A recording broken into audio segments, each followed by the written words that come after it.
am appalled. Oh look, there are a bunch of these Hindenburg contraptions taking flight at once, and yet somehow this movie is going to end with the humans victorious. Is there a chat? There's only one. No, Jim, I'm not gonna. Starship Troopers, tell the world what you have seen, and tell them what is coming. They will definitely believe your Haven't played this in August. Go back. Some cash. Okay, well, apparently try it. And here I am. Let's do it. They will not attack while the Queen is leading. We have a chance. That is entirely new information, though. In Australia, the Iskautai Indians circle the Queen in the opposite direction. This guy is still around, trotting on a horse super slowly, carrying this dynamite thing. And it says a lot about this movie that I have no recollection of how he got here, even though that was like 10 minutes ago. The born Captain America. Okay, let's go. Yes, suicide hero guy saves the day, but probably also kills all of his friends. If you care about physics. Okay. This movie clearly does not care about physics, so I guess that's it. Okay, we're defending first. Nothing more to blame than this movie. We'll play this round as It will. Here's where I start railing against these fucking movies. Cappy Cap. High-minded. It's so fucking boring. Kill the Queen or the mothership or the head vampire. Fucking easy. Make a purpose of diversity. This guard is going to let the underling into the hive, even though from camera. I'm going outside day. I've vastly underestimated their intelligence at every turn, so General, it's up to you now. this magnet can be thrown from all the way down here and still attract to the little bit of metal all the way up here. Then surely it has more power than the 9 feet we were told earlier. For the second time in a row, movie will pad the runtime with the you think you got it, but the enemy will foil it at the last second scene. I've trained for this my whole life. The dumbass, stupid, idiotic fucking bungee attack is going to win the day. Not since Shia in Crystal Skull as a movie character swinging on a vine offended me so personally. William and Lynn survived this. I could take the black powder before I could take you. If I were in William's shoes, I would have proposed a third option. General Lynn's baby. What is Edward Zwick's deal with white guys coming in to save Asian culture? First The Last Samurai, then Love and Other Drugs, and now this.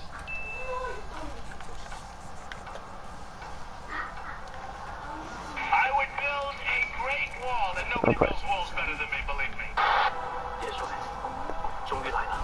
Winter is coming. If he clears this place easier. It's retarded. Legend tales of a legendary warrior whose kung fu skills were the stuff of legend. Oh, humanity!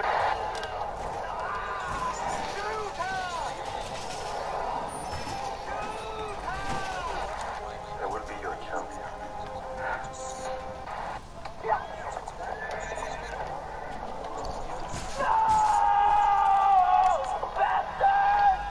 If I'm to join you, I'll need my bow. Mine. Tis no man, tis a remorseless, eaten machine. It was hard to know who was more crazy.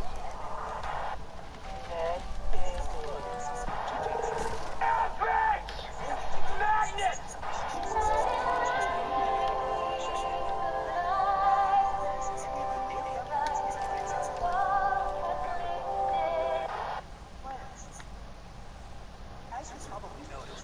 Bad mute. I know where's mute. Bad place.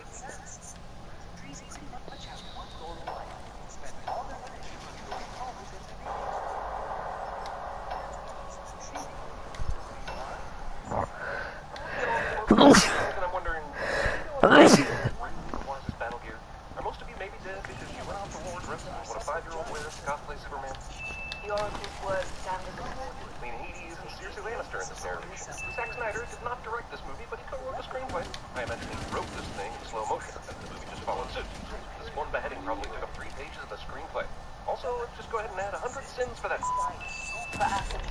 Jesus Christ. wood and cloth and dust. And human remains, and metal, and earth, and midichlorians. What is he doing, bro? Why are you just staying here? No. Persian king Darius, annoyed by the notion of Greek freedom, had come to Greece to bring us the heel. I have no f***ing clue what's going on. Started on Leonidas dead at the end of the last movie. Then her speech about him dying, wherein she casually drops something like 10 years.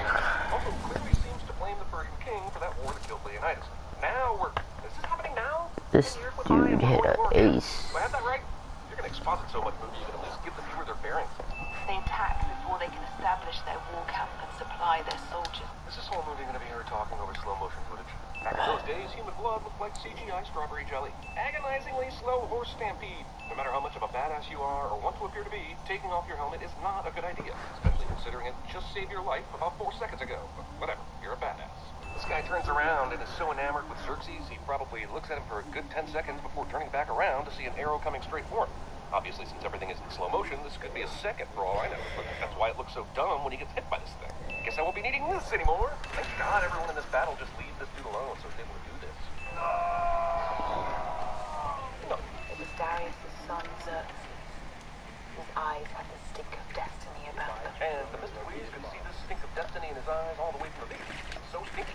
Themistocles knew he should have killed that boy. Why didn't he? Was there some reason he didn't, other than to make this movie happen? Her ferocity vested only by her beauty matched only by her devotion to her king. So, That's nuts, Matthews. Oh wow. Hey. He had the perfect warrior protege that his son Xerxes would never be. You literally just spent the last scene telling me that letting Xerxes live would be the end of the Mystical. Also, are you telling me this guy survived long enough after getting hit by an arrow and sailing across the sea back home? Also, I guess they somehow tore his armor off in such a way that the arrow stayed on his chest. How the f*** do you make that happen? Do not repeat your father's mistake. Don't openly stand on an attacking shore-breaking boat with zero shields or armor, basically, right? Artemisia gathered the priests, wizards, and mystics from every corner of the empire. They agreed that they needed to strip this guy naked, wrap him in gauze, dip him in ancient potions, have him walk the desert, and maybe, just maybe, he'd find a cave where he could jump into an evil pool and turn into a god. How a bunch of holy men, magicians, and shamans from around the world agreed on this is more of a miracle than this guy turning into a god. As he emerged, no part of a human man that was Xerxes survived. Also, while in this pool, he was given all sorts of jewelry to wear. That's what evil god transforming fools do. He was stripped, cleansed, glamourous, and Cool visuals around her. I can Google that, but you just pulled a vocab word from God's butthole to try and sound smart. Then you casually tossed it among a series of blue-collar words. You, movie, narrator, producer, and Bob. Xerxes was reborn a god. Because he walked into a pool? This movie explains everything except that you actually want to know about. Also, he's undefeatable and indestructible now, right? Unless Mephistopheles or whatever his name is does the same thing, the Greeks are doomed, right? That's not how blood works. So he's a god, but because she sort of caused that she controls him? What? And as the god king stood before his people, God fucking damn it, why is she still talking? in the visage of a monster army over 1 million strong. Whoa, we skipped over a major detail. How did Xerxes conjure up monsters for an army? Remember the battle that began this story? Just a bunch of dudes. It's not like there were a bunch of battle-ready monsters all over the place. I imagine something like that takes time, money, and more importantly, existing monsters. This society clearly hasn't established the group therapy rules on the talking board. Wait, it's what's ridiculous. This god that is supposed to be cool only gives us more time to examine how disappointed we are. Who's willing to die at our king's side? This movie makes it seem like Helios was the guy who recruited the 300 to fight against the Persians, but I clearly remember some Scarface dude who rounded up the men in the last movie. That's of course Leonidas who related to What the f*** is happening? Is this movie 20 plus minutes of prequel before or at some point going modern? This is what Wikipedia says. It is a follow-up to the 2006 film 300, taking place before, during, and after the main events of that film, because that makes sense. I mean, did the first movie even acknowledge any of this shit? This is no typical Greek city-state. This is Sparta. This movie strokes Sparta so much I'm surprised the Mediterranean Sea didn't get pregnant. We are not interested in the Greek city, not ours. All I am concerned with is the preservation of Sparta. She doesn't even know what the Oracle is going to say yet. She turns this guy down. This movie does nothing to explain why Sparta hates him, so join forces. Now, yes, this is revisionist history, so the romantic notion of 300 men fighting millions of Persians on their own can happen. But the reasons for this revisionist history are unsatisfactory. It's funny that you mock freedom here in your selfish isolation. Funnier still that you can say that with a straight face, considering the fake-ass CGI bullshit going on behind you. Apparently the Persians have offered the Spartans something they do not refuse. What is that? Beautiful death. I'm sorry, but this whole Spartan men want to die a beautiful death thing is completely overrated. Don't believe even the Sparta as shown in these movies puts a beautiful death over basic f***ing common sense. The director said, let's have your character eat an apple with a knife. It'll make you seem like even more of an asshole. You know, assholery aside, this is a really inconvenient way to eat an apple. I guess this guy fell on some sort of glass ceiling. Well, better to be a dead man above a glass ceiling than a living woman underneath it. That's what I always say. Decapita kissing. Also, just in case you didn't know the Eva Green character was the worst of the worst, here's this scene. Guess the next scene is her in bed with the head, getting angry that he never listens to her. He completely ignores the Mythbusters' findings on projectiles down through water. 300 sequel, prequel, whatever, takes a page from Pirates of the Caribbean franchise. Or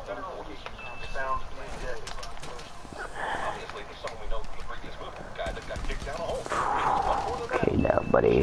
Better fix that trigger. You know, by the guy who's so good at fighting, they sent him as a messenger in the first movie, so he could die like a little bitch. Clear.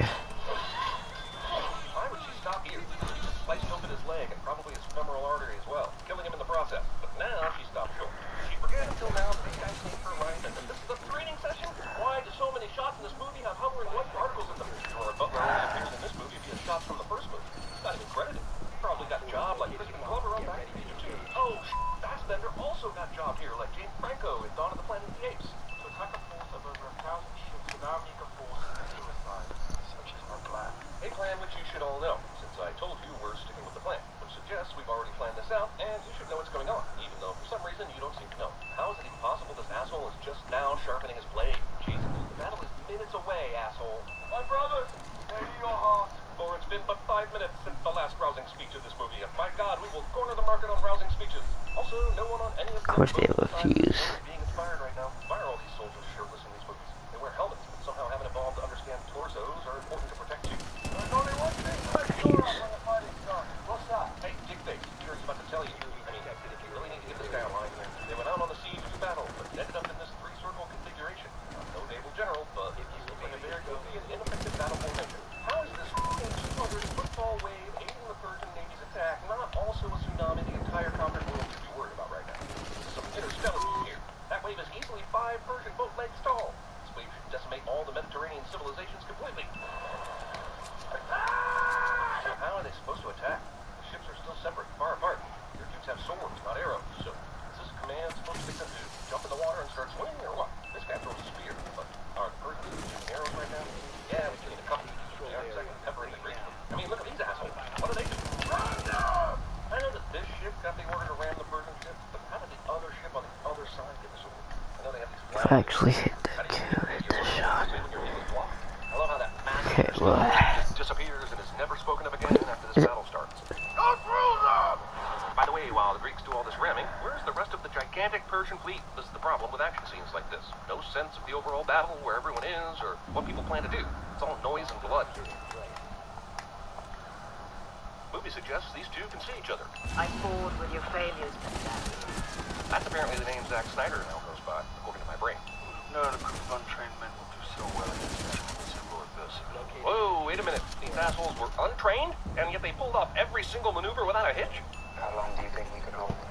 I'll go on the count of your chiseled abs in this shot and say 12 hours. A dozen hours. I mean hours.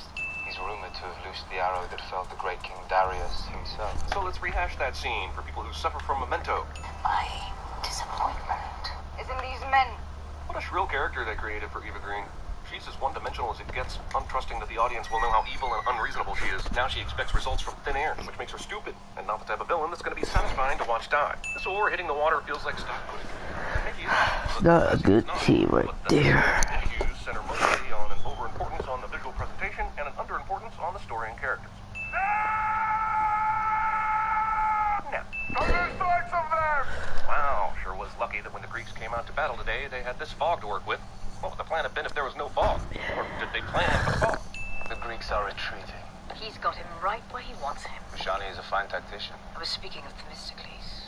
Yes, you see, being a terrible person means I am excellent at the pronoun game. I refuse to believe, even in these ancient times, that both societies didn't have detailed maps of the waterways. This surprise motherfucker moment is some bullshit.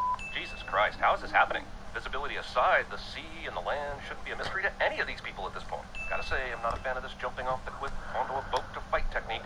How many people are gonna get injured or die trying this? Also, let's not forget that a lot of these guys are untrained men. Like these assholes suddenly have the bravery to jump from this height and just start whooping ass. Well, won't be needing this anymore. As you expected, this battle scene is chopped up all to hell. God, people be spitting blood in this movie like there's no tomorrow. And every single wound spurts blood at the camera. To pay off that 3D release, I guess. Who puts a throne on a goddamn warship? Especially a throne this heavy and ornate. What are you doing here? Perfect time for this conversation, Dad. We just saw this guy slice through asshole after asshole, but I guess because Themistocles is awesome, he gets away with a simple kick and instantly starts winning. Why is it so much to ask for victory? Is Gorgo still telling this story to the Spartans? Is that still a thing? Does she also include all the dialogue from Artemisia? How does she know all that? And most of all, is freedom! And other rejected lines from Braveheart. Holy What is up with that moon? Why isn't the sea going absolutely crazy right now? Is it about to collide with the Earth? I mean, Jesus Christ, that moon is annoying enough. I'm gonna add another sin for it.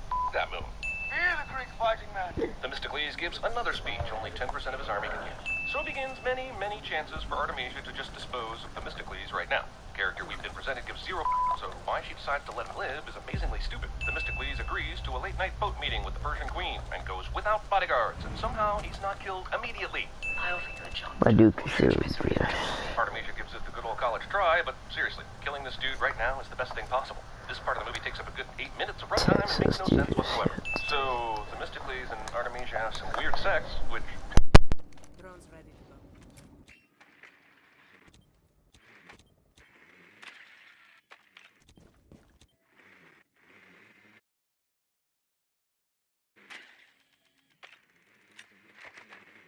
Join me. I would have removed 50 sins if he said yes. Be quick with your sword. You will not have your death tonight.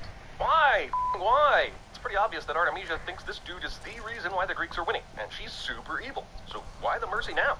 Why would she give a Hey guys, just want to let you know, Artemisia, don't worry, I'm still on your side. So let us commence with the singing of Summer Nights from Greece. No, not Greece, but Greece. I'll explain later. Next time that we face her, she's going to bring all of hell with her. It's somehow going to be more hell than she has brought before. Don't ask me why she didn't bring it in the last 2 battles. You can also luck out with a hurricane that only attacks her ships, but I asked the fog from the last battle and he said it's not likely. Archers! Archers now! Since when did you assholes get archers? In the first battle, you all threw spears. You didn't think archers might be handy? Okay, this dude spears one of the Persians with all the steel on his armor that Artemisia is going to set ablaze with arrows later. But this is one dude. There are about 10 to 15 dudes in the water who all reached the boat. So where the did they go? There's no one other than Silius here, so why haven't the oil dudes overtaken this boat? Oh yeah, I remember that flashback for training. She's a badass, even though she's yet to do anything present day that's demonstrated that. Themistocles survives this. Loch Ness monster of sorts ex machina, what the f***ery? Oh, multiple sea beasts, and they're fighting each other, just like what's happening up top. Remind me again how this makes sense or ties in or is important at all. How many men would have been saved if Themistocles had killed that boy? It sounds like to me that it doesn't matter if he killed that boy. The story so far is that Artemisia is the true evil in the story, and she would have found a way to manipulate a whole bunch of people to start this war anyway. Also, this guy got hit by 3 goddamn arrows, then slung into the sea during a major explosion. How is he even the slightest bit alive? That was just trigger finger. But I'm honestly not sure. This sequel has jumped time periods so damn much I don't care anymore. And this is just some CGI beach of bodies I don't connect with at all. Let my army witness the great warriors of Sparta. Of course it's time for another speech. By the way, I can't believe this is based on an unpublished Frank Miller graphic novel called Xerxes, because it's clearly Artemisia the movie. Leonidas was betrayed by a hunchback. Tom Hulse? The Spartans have been slaughtered. Also, he killed like 1 million Persians, but that's not important to the story. I'm here to speak to you, Queen. A warning, Athenian. You may not receive a warm welcome. Thank you very much, character from the last movie, at which point was it? She given, like, anything? The last time these 2 met, all she did was tell him to go f*** yourself, essentially. So, the answer is no, then. Have I not given enough for your ambition? Sorry to sit this again, but no? Is there a scene missing where she gave him?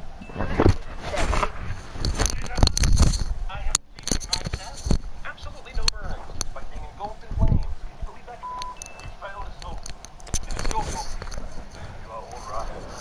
Seating this so that I can provide you all with a fantastic speech. You guys ever heard one of my speeches? You take your immediate non-answer as a no, so here goes. A story that will be told for 1,000 years. We'll tell this story for 1,000 years, or else the rights go back to Marvel somehow. Without Artemisia's command, the Persian Navy is nothing. Essentially, this mission is going to be like finding the alien queen, Killing me. He was about killing guys. Leonidas destroyed 1 billion Persians, and Themistocles destroyed another large group of ships. How the f*** do the Persians still have this many boats and men? Today I want to feel Themistocles' throat beneath my boots. Isn't that a little bit greedy? You've already felt his penis in your vagina. Who decides their spinal column needs armor? Who says, yes, my lower lumbar must be protected by gold-encrusted spiky things? Got a question. Who decides how the battle will start? This is like the 4th open sea battle in this movie. I can't figure out how anyone decides how the attack will occur. Like, in this case, why do the Persians even allow the boat to make it this far? Why aren't archers unleashing 1 million arrows in their direction? The movie goes out of its way to make the finale confusing. I have no idea who's doing what here, but I guess, yay? Like, how aren't all the people who deliver the splatter and kill shot not covered in blood?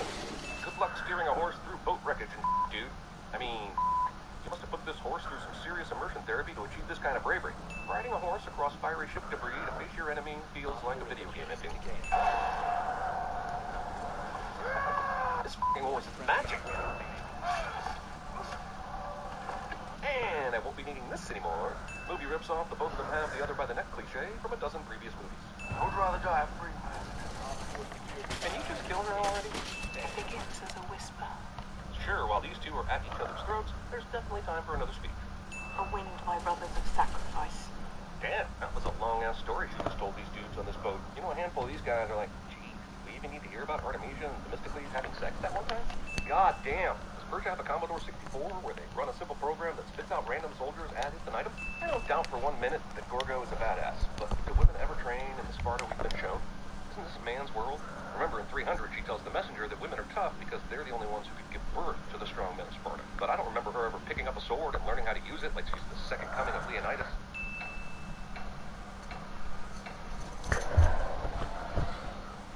Glamorous.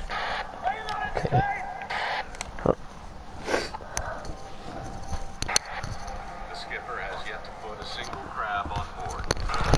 No, I have. Maybe I'll actually get to play this round. So far, I haven't got to play twice. One, because I started doing it.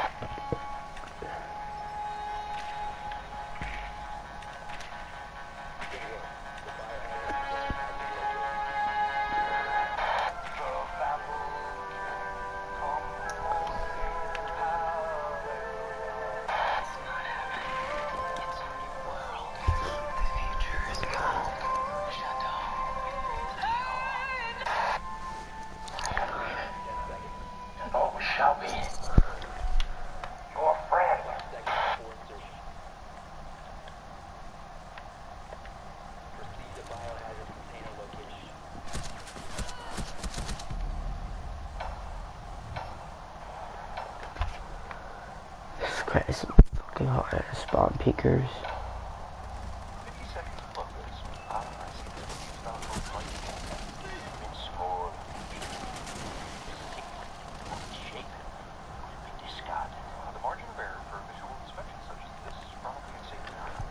I'm barely getting to play.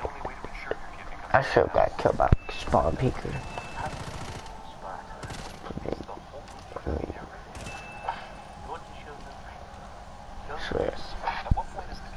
He was a fucking tryhardy.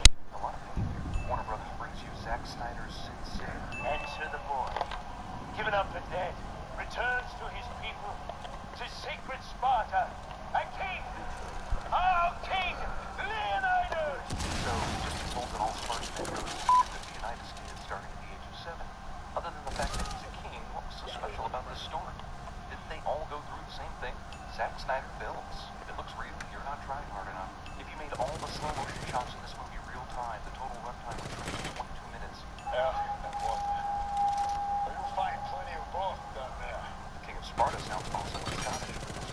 Oh, the cameraman fell in after the Persians he was filming. In order to make jumps up a cliff less daunting, Spartan training includes a visual effects course. Was I supposed to take drugs before I watched this? I mean, I suppose I could have. Oh my god, man, that's playing hard.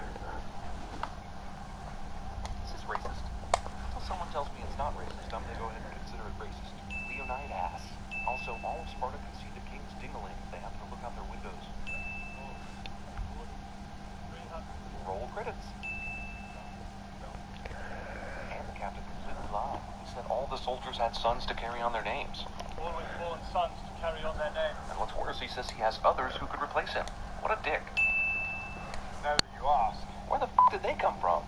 Only the hard and strong may call themselves Spartans. Okay, sounds good. Only the hard. Only the strong. I heard you the first time. Double flute guy. We heard Sparta was on the roll. Geez, they assembled the 300 warriors just this morning. How did word get to this group of soldiers so fast? Let's camp right on the edge of a terrifying drop-off. Why? Because it makes a cooler shot. Okay. Little kid lives just long enough to tell Leonidas what happened. Not gonna so you know, I'll see what I'm doing. Damn, what a waste of time. This is clearly not a shadow on the dirt surface, but in the previous shot we saw that the floor is all stone. So then the shadow has to be throwing itself out of her room, down the stone steps, and onto the dark courtyard. Except, as we saw a moment ago, there's tons of moonlight bathing the courtyard, without a trace of that torchlight coming from her room. More arts and crafts with dead bodies. 34. Guessing people back then had blood made of glue or cement or something. How do you coordinate a job like this? 77. Put a few rocks down, now it's time for a dead body. A few more rocks here, now another dead body. Go Persian scouts. So wait, what were they going to use for mortar if they didn't have cadavers? Wow, this guy really thought his whip was going to do something. I mean, he just saw a gruesome dead body wall and thought, my whip will take care of the people who did this. All is solid. It is? I mean, it's being thrown together with carcasses, man. Is there something about corpses that make a wall strong? Also, where are all those Persians that landed on the beach? There were tens of thousands of them, and now they're all gone, except for a dozen scouts killed for the wall. Where's the main base of operations? Where the f*** is everything in relation to each other? But motion to the ghost part. God. Yeah, especially rejected hunchbacks whom you should have heard cursing your name just a second ago. Earthquake. No, Captain. Battle formations. Using this logic, there should be an earthquake every time the Persian army moves. Well, yeah, man, that's the whole plan, right? Stay here, let them come to you. Why would any of the Spartan soldiers be about to run off somewhere? Oh boy, if we had a Thatcher, well, alright, well, whatever. That guy, he had no use for him in the battle because he couldn't hold his shield up high enough for the phalanx. But what are these dudes doing back here? They aren't doing anything Hunchback couldn't do.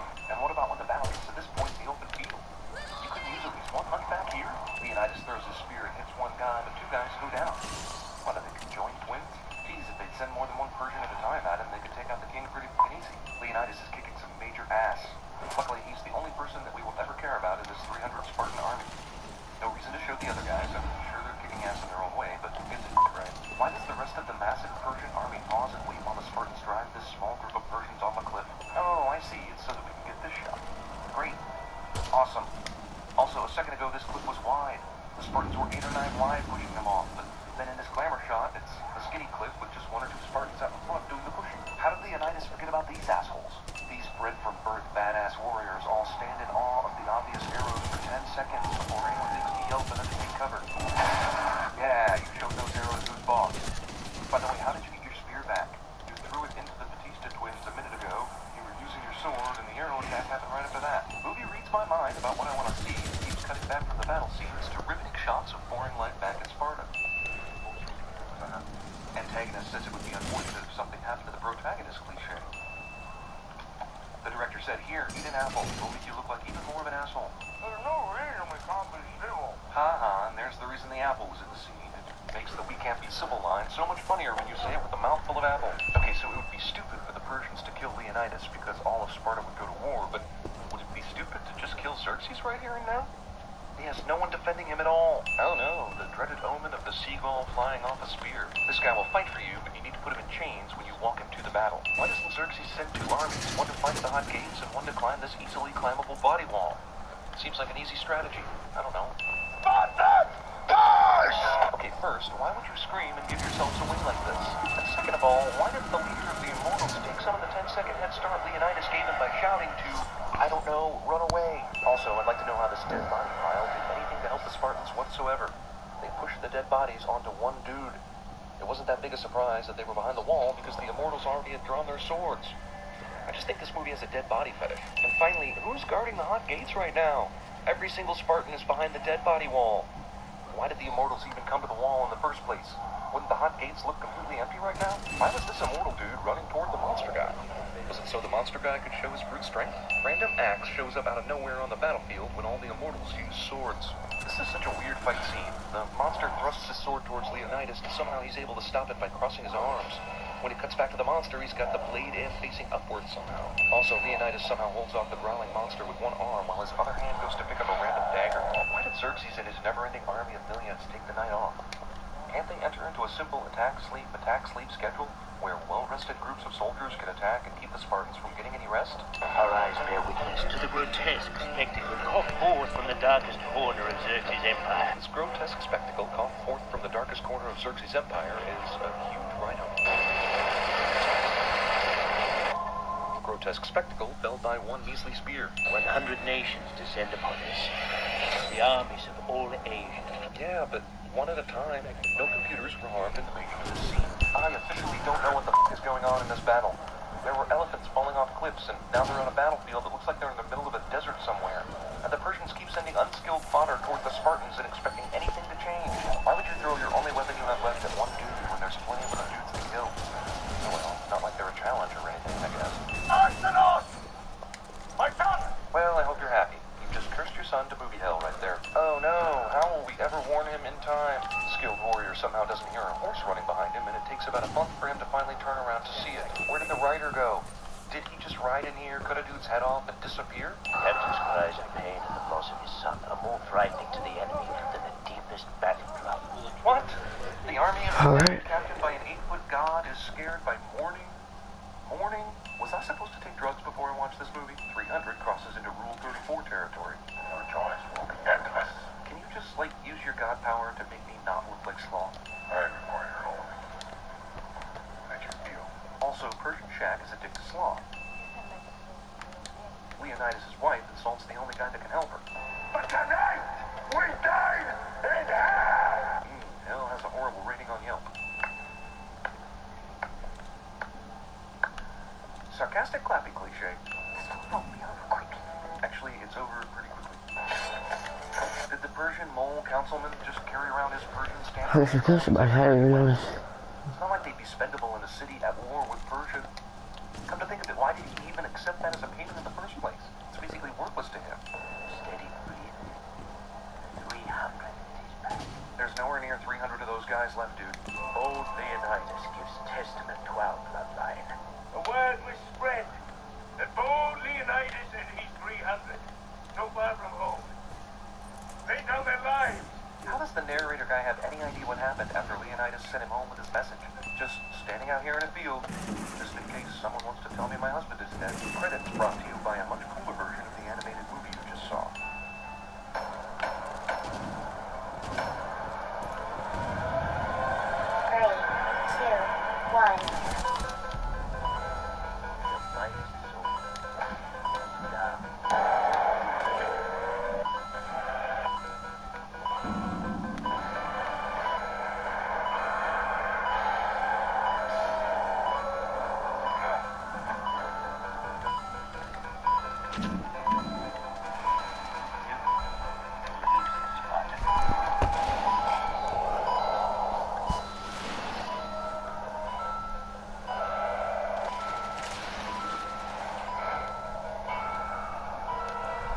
Swallow for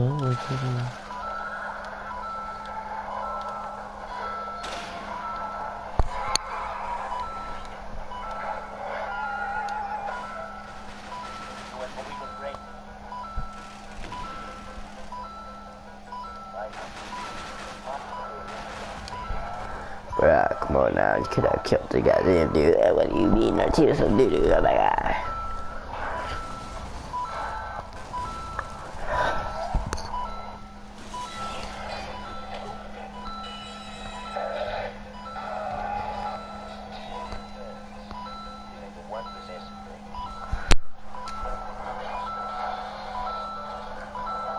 Play good, that's I'll play quick, that's real quick.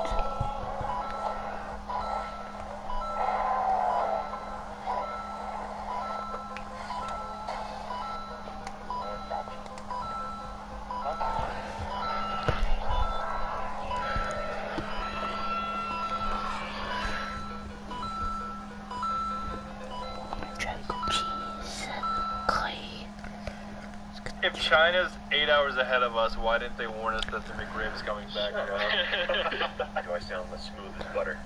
More like margarine. Alright, I'll take it. Maybe some I can't believe it's not butter. Hey, those commercials were like that. That's expensive as hell, man. I can't believe it's not butter? Hold on. Are you poor?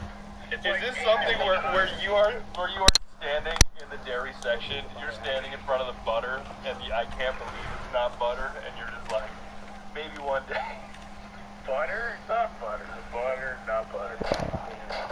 You should stop. You should really stop.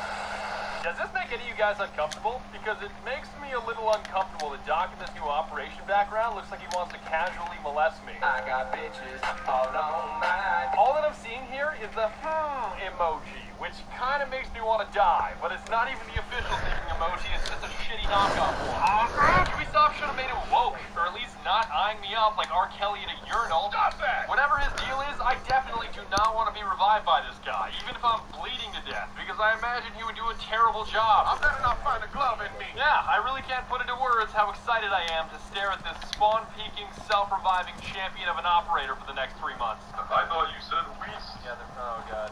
Oh, you're disgusting. I'm a bad person, I know. As Doc, how can you do that when Operation Health is coming? That's so mean. That's exactly why I can do it. Because I'm decapitated now. Doc, give it. Doc, take it away. But something even worse than this new background is the fact that I've been made in Jackal for the past week, and I'm disgusted with myself. Like, I can't even tell if I truly enjoy using Jackal for his unique loadout, or just because he's an easy button that I can mash for free kills. I just realized I had a frag grenade, not a breaching charge. I found Cav, don't worry, I found Cav randomly because I'm a bad player. Oh, good job, Jackal. You're such a good counter. I don't even run my visor, isn't that some shame? I don't even turn this thing on. Don't make fun of me, just run away. Good news, guys. I countered Camp Aaron with Jackal, but without... Oh, Boundary's downstairs. Okay. Oh my god. Wrong right. That was too far left.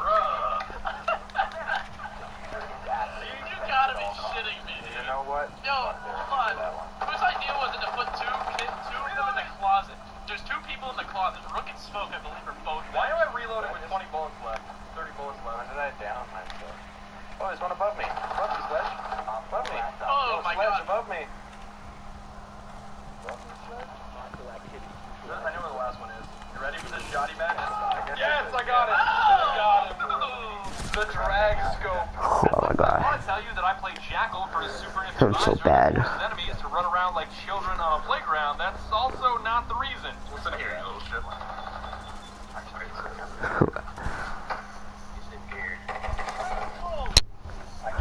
I'm a good person. I'm good at my skill, so. I know plenty of people stopped using him after his assault rifle was nerfed. Understandably so, by the way. Like, you can't just have ultra-high damage, top-tier rate of fire, 0 recoil, and the fastest reload time of any AR without getting smashed by Ubisoft.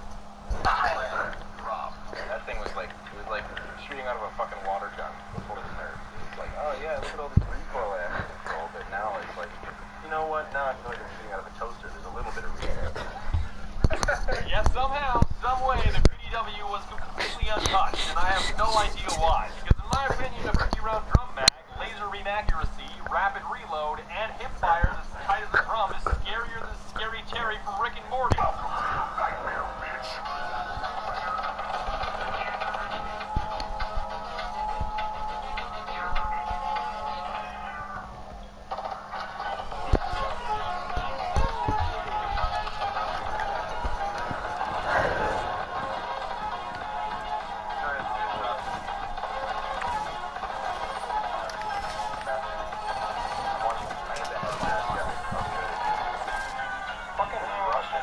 I'm even hesitant to say that this thing is a PDW, because when you're using it, those 50 rounds make it feel like an LMG. Reloading it, listen.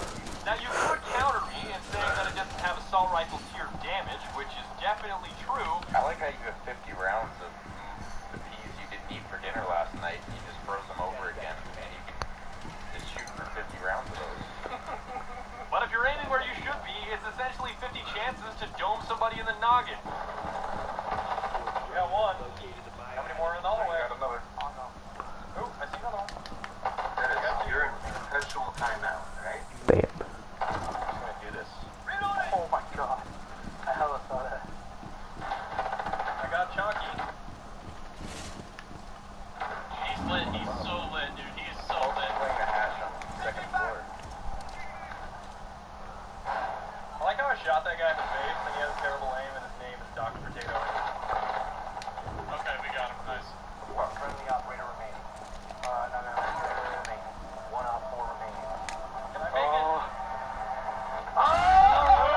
And for the record, I didn't start the Jackal hipfire beam, but it's just as effective as you'd imagine, because why would you aim down sight if you don't have to? Good fire. Perfect. Not Valkyrie. Yeah, I was gonna say Valkyrie was probably behind us. Morgan, good thing I don't have to aim down sight. 3 agents. Visual, Legion, Echo. I actually did. I didn't aim down sight. Why aim down sight, my dude? I like how I just didn't revive you. That's what I meant, because he wasn't looking at you. Oh my god, you really didn't idiot. Make my little butt scoop. Do you think that's a joke? You really don't have to ADS the Jackal. No, because Badger's looking at you. There she is. There she is. Oh my god, you're Again, you did it again! Watch, it's what you do, man! Do you need a tutorial? Did you guys even know that Jackal has a shotgun? And I'm not talking about a secondary that has that really weird, nonsensical pump animation while somehow carrying a hostage. I'm talking about his shotgun primary that I see so rarely, I forgot it even existed. I'm also unsure if it's my skill level slightly improving or it's just pure luck, but I happen to counter spawn peekers perfectly with the godlike PDW. It's insane. Please peek it. Please peek it. Yes, I got him! Oh my god. You hit fire? You didn't hit fire and it's not good. Okay, fine. It doesn't count. Got him. Ooh, Asian persuasion. Asian persuasion. Asians. Cheese on defense into 3 categories of spawn peek. Yes. Tend to kill you in the first 5 seconds. Yeah, that's right. How you like me now? Window breakers that try to bust open 2x4s well after the round has started for an easy headshot. Oh, take that shit! And last but not least, runners who jump outside like the inside flooring is lava and try to sneak an easy kill from an awkward, unexpected direction. Now your ass is mine, bitch!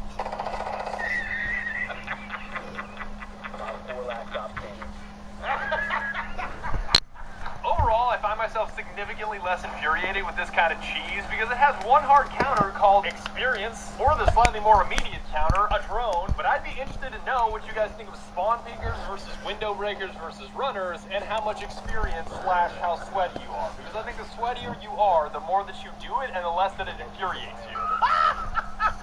Because if there's one thing that I've learned about myself and how to maximize fun in Rainbow Six Siege, it comes from being as creative as possible, not being as toxic as possible. There's another Wait, I want some armor. No, let me get rookie first. Another way. Don't let me die. I'll pick the 6 spot like always. Yes, I did. Okay. Yo, we didn't come for the objective, we came for the armor. We have commandeered your armor.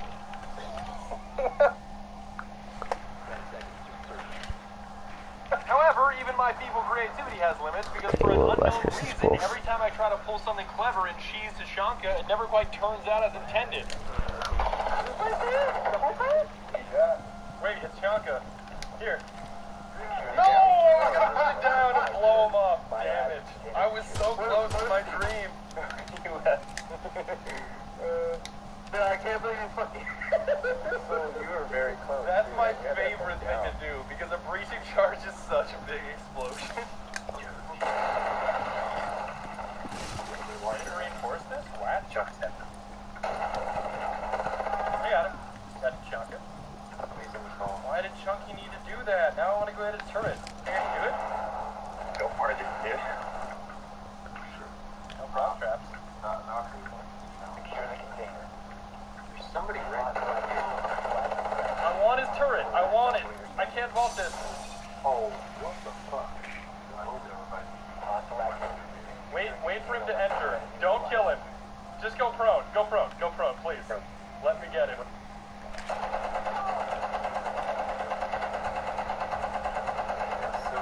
How did none of those kill him? How is that possible? How is that possible? Somebody please buff Tachanka for the love of God. This fucking boat is steel. I don't know how it floats. I can't even see him, excuse me? Okay, I shot about 27 bullets into his face, that's fine. He's at full health. I'm okay with this. I got it. Longer. I said he was at full health. I flashed myself and I still killed it. You see that? I did. It was like the last thing you saw before the flash went up was his fucking body pop. Here, Badger, I opened up those mirrors. Triggered. Northwest corner somewhere. Check your right corner. Was hiding there. Oh, there we go. I hit him right in the face. I hit him right. I'm pretty sure I broke his shield too. Look. Look at this. Dead in the middle of that drop. Wow. And that's about it. I would like to thank you very much for watching, and be sure to tune in next time when we weaponize fidget spinner.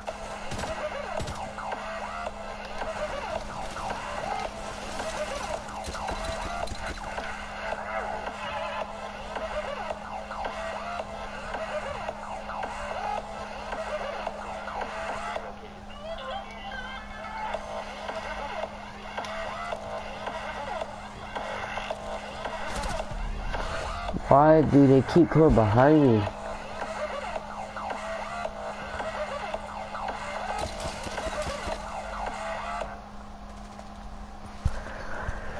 I'm non-stop getting backstabbed, but can y'all like go in? I guess you could say anorexia isn't a piece of cake. That's a kick. I'm kicking. I'm not gonna ban. Why are you just No, I pistol gotta boy? get the hell out of here for a second. No, the entire chat has basically just descended into people spewing Overwatch lines into mics that probably Can I get a freaking kill? That's a lot of fucking money, dude. I don't know. Cheat. Rainbow Six Siege is one of the deadliest weapons in that game is fucking hockey pucks. Oh, you're talking about Fuse. You're talking about your boy Fuse. He fires hockey pucks. They bounce across the room. It's insane. You can just imagine Fuse sitting outside with a chair, some coffee, and some donuts while he's chugging maple syrup while he's hitting that fucking button.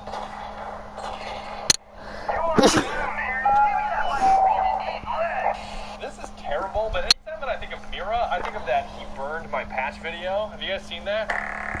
For those of you that haven't seen it, basically one airsoft player is feuding with another airsoft player, and he ends up dumping about 30 rounds into his back at point blank range in front of around 20 people. He burned my patch. And because this video is even slightly amusing, of course it's been remixed and edited into garbage because the internet. Shut up, clock in and load up.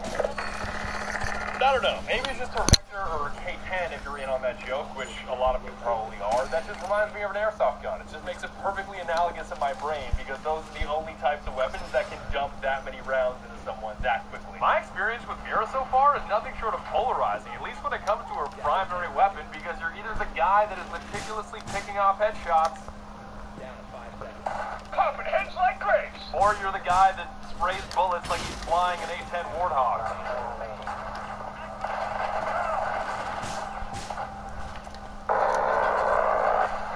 Either way, whatever you were shooting at is probably dead, all because rate of fire is the ultimate compensator for lack of aiming ability. Trust me, I would know. However, Mira does have some problemos that players have already identified. The first being her size, and I'm not talking about that size. Nut. I'm gonna give you the rundown on Finna Nut, alright? Come on. You wanna know what it means, bro? Alright. You wanna know what it means? It means you're busting. It means you're busting a fat one. So who wants to play some Roblox rap battles with your boy? Me. I'm talking about how she's a 3 armor operator, which means that she's beefier than ground chuck.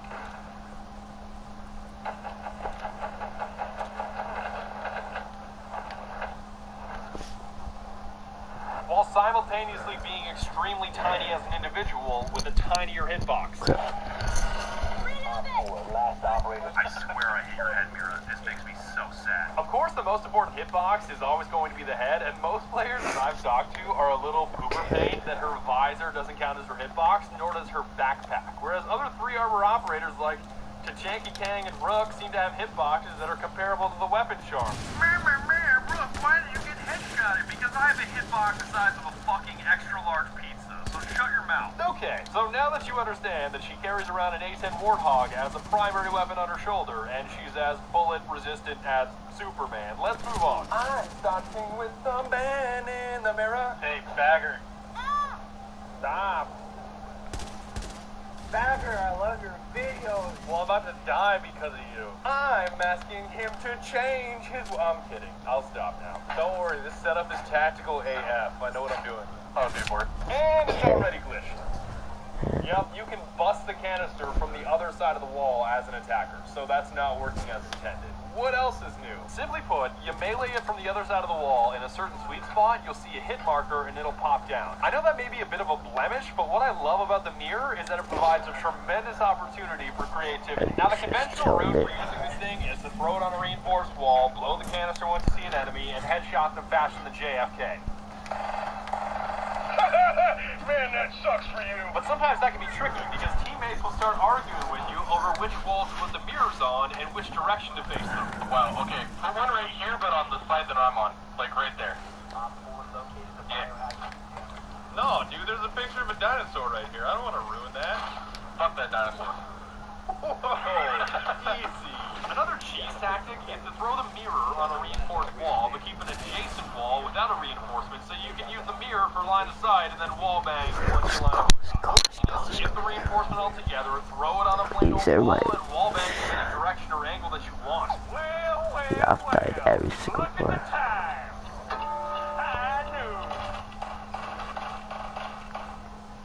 Tango is down. Personally, I think it's almost always the best course of action.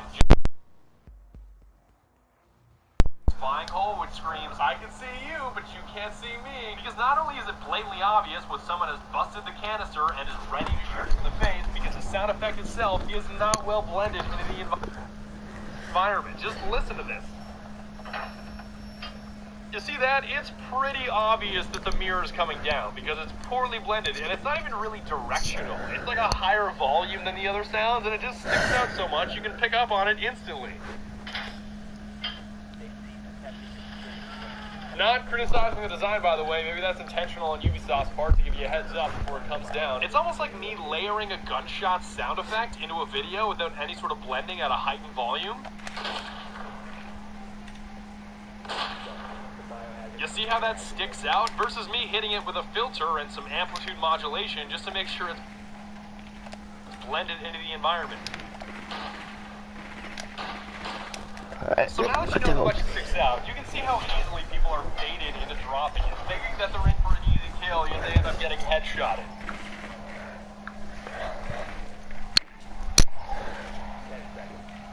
Right in the face! Just remember that the main reason that you can bait so well when it comes to the mirror is the 3-second delay, which I kind of had to learn the hard way. Hey, are you ready to see this? No, never mind. I blasted like 50 into the mirror. Damn it. No. Oh, I'm dead. Nice. Oh my god. About the delay. All I have to say is, as a defender, you run into a lot more problems once that mirror comes down. Just remember that in the same way you can't unmurder a hostage or unexplode C4, you can't undrop the mirror once you drop it down. So just have complete conviction before you break it. When in doubt, leave it up and just tattletale to your teammates where the enemy is. Especially if your Valkyrie is 1 kill away from an ace and holding a Desert Eagle around a corner. You can tell me when you fucking got Yeah. Okay, he's coming now. You ready? You ready? Fire, fire, fire. Perfect. Yes, yes. Got it. Yes. Jack, look how big your gun is. I don't need this. Yeah, here. That's about it. Be sure to tune in next time when we play a Battlefield game that I have not touched in forever. Later, nerds.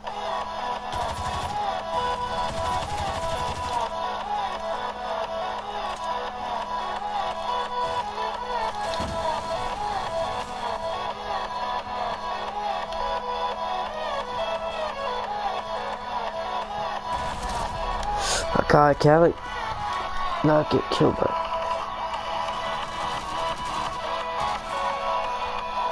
this guy?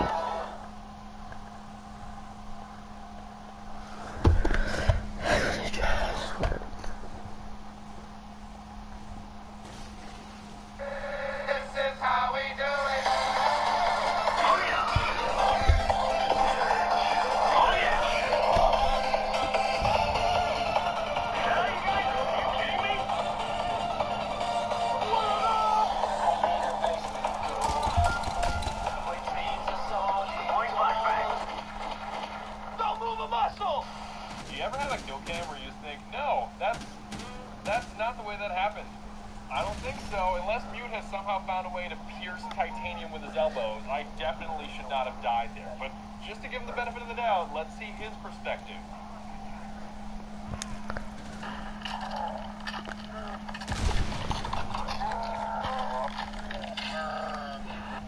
Oh, well then, I guess that's what happened, because the kill cam is always objectively correct. Welcome back to Rainbow Six Siege, the game where everyone is upgrading their PC hardware and smashing their left mouse button so they can finally take Jackal at the operator select screen. Hey, does it make you mad that I bought a Model 2 SSD just to make sure I always get Mira and Jackal first?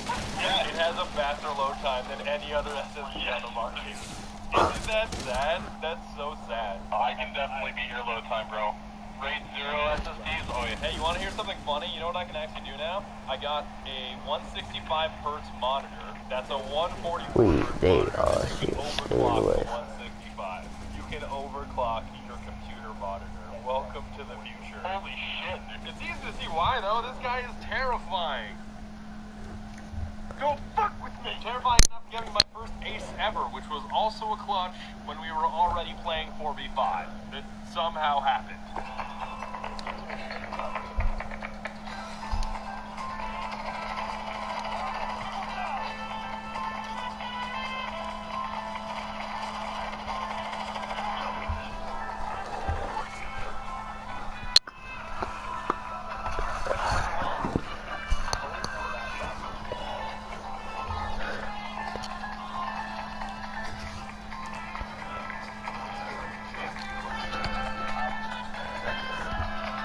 Unlike my last video, now that I've had time to sink my teeth into Jackal, I know quite a bit more about how operator this new operator is, who happens to be pretty damn operator. First thing that surprised me is how far away you can scan the footprints of enemies, because those things can be a solid 10 to 15 feet away from you, yet tracking them is simple. Target locked. Do the thing. You can, in fact, track the same enemy multiple times, in case you were wondering. Jackal really wants my nuts. Because the majority of the time, people will just scan footprints anywhere they see them, which isn't necessarily a negative thing, but the real magic comes from making people move. So what I like to do is to keep my visor on while I'm walking around, just to make sure that nobody reaches step where I'm stepping, because I don't step that way, but save my scans until I'm closer to the room. That way, once I track someone and they pop up as ping, they start running around like a preschooler, because everybody starts blasting rounds at the ping, and they're forced to move, and they become that much easier to shoot in the face as a result. I don't condone shooting preschoolers in the face, by the way, in case that wasn't obvious, but I think you get the point that I'm trying to make here. I'm thinking that Jackal and Mira are going to become the two operators that everyone starts to despise now. I hate Jaeger Ashman. Like, we get it. You're bad. The big one for plenty of people has been choosing between the C7E assault rifle and the PDW, which I thought was an easy choice, but it's really not. I can't admit that I became pretty attached to the AR just because of the aforementioned ace and several other instances where it just happened to work out for me in clutch situations. Oh, here, see my drone? Roger. Yep. Look through this hole, right here. I got the drone, thank you. God damn. I got the guy. I'm not liking you. I already promised.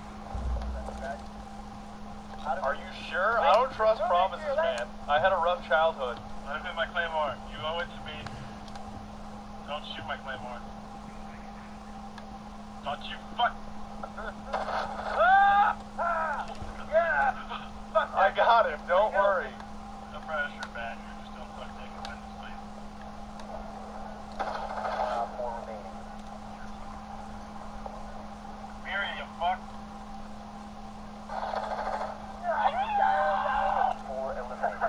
It's all the duck, man. It's all the duck. But then I started using the PDW, and it was kind of like... Badger, are you about to go all sweaty tryhard? Look at that cheeky monkey. Oh, God.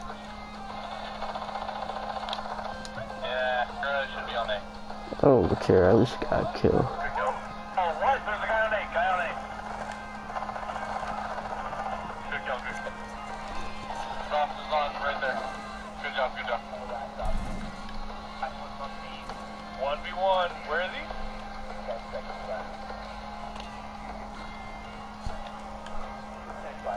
Nope, on the other side now. Oh, yeah! Got it! Yeah!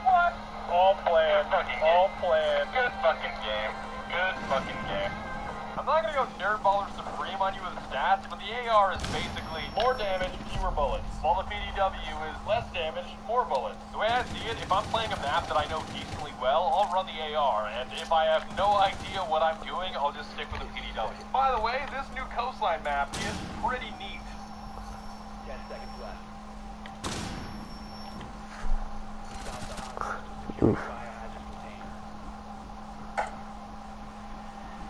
And since it's based in Pisa, which Oh, does she want her? can I please be the first person to No, she's just gonna. Fingers crossed that I don't get copyright claimed on that. That would suck. But you know what they say, you can't spell success without suck. I did also try the trick that you guys recommended for playing the new map by going into your gameplay settings and changing it so you're only put in the rotation for coastline, but it's not a perfect fix.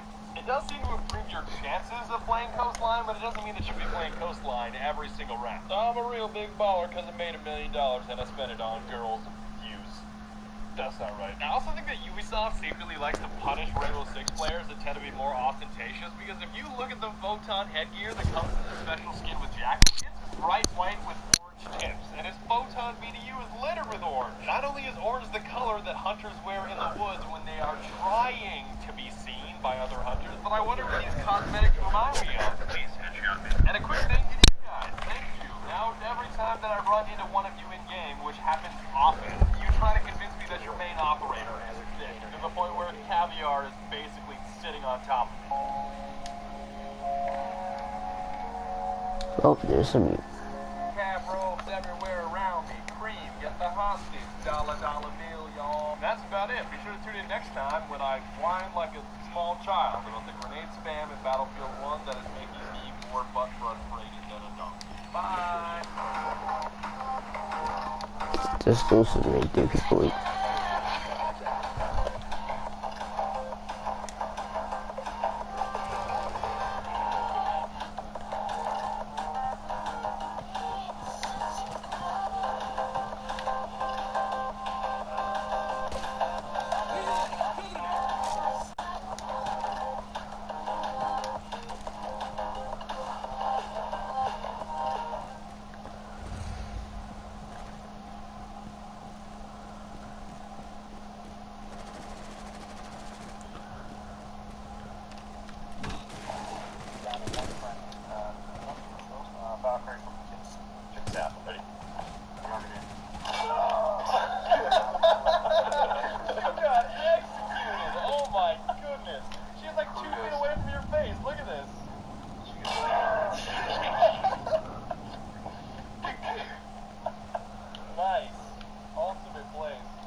course, I'm the one that gets killed. Very upset. I am extremely. I am going to Ubisoft, first the SB Jagger. I'm so bad. Over there. I'm going to talk to the developers and beat every single one of their asses, okay? I am furious. I am furious. Take. Do it, Badger. Do it, Toad. Stay toxic. You know I had to do it, Cole. You had to do it. You know what? I don't want to live in a world without an ACOG. Just end me. Just end me. Just do it. I'm sorry. Just do it. Badger, I love you. This guy killed about die like every single fucking round. Like I worked everybody. Game Especially when it comes to the operator. Like they somehow made Valkyrie from a potato into a woman, which I'm guessing took 39 gigabytes of space out of the 42 gigabyte patch.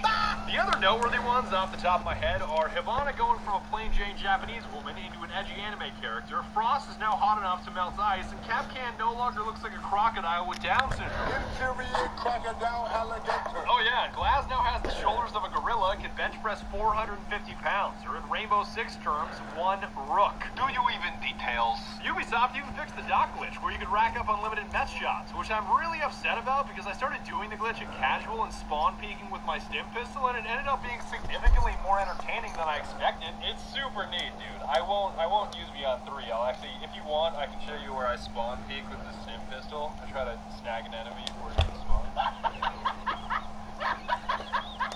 Who finna get peeked right now? Who finna get peeked? Gotcha, buddy. Shit, he was holding a frag. Whoops. Alright, Fight Night round 2. Round 2. Pretty sure I hit that one. That's a solid 2. Outside to Scottie Pippen. Pippen over to Jordan. Jordan with the fade. Not even close. Please revoke my medical license. Come on, Thermite, I'm almost out. Get him, Thermite. Get him, Thermite. Come on.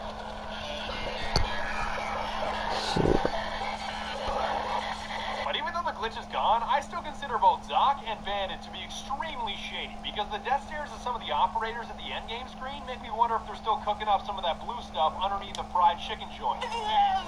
Moving on to what you really want to hear about, the new operators are just as menacing as you'd expect, and to avoid making this video 30 minutes long, allow me to cover the basics while I continue working on a dedicated video for each operator. Starting with what seems to be everybody's favorite, Ella is a new Polish operator that I consider to be absolutely top tier, and not just because she's wearing skin-tight pants. Extra thick! Ella, I'm giving you emotional support, by the way. I'm not looking at your pants. Are you looking at her green hair? Yes, her hair. Her green hair. Objectifying her, okay? You will trigger. You will trigger me! Number 1, her primary is crazy powerful because it has a jack rate of fire, a 50-round magazine, and an outstanding reload time, which in a game that's built around one-bullet headshots is straight easy mode.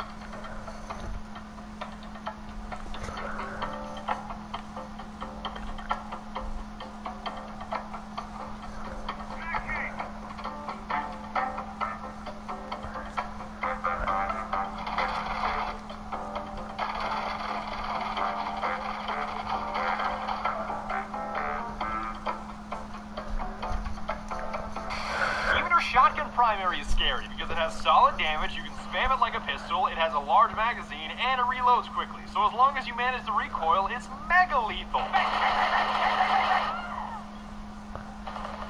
Busted!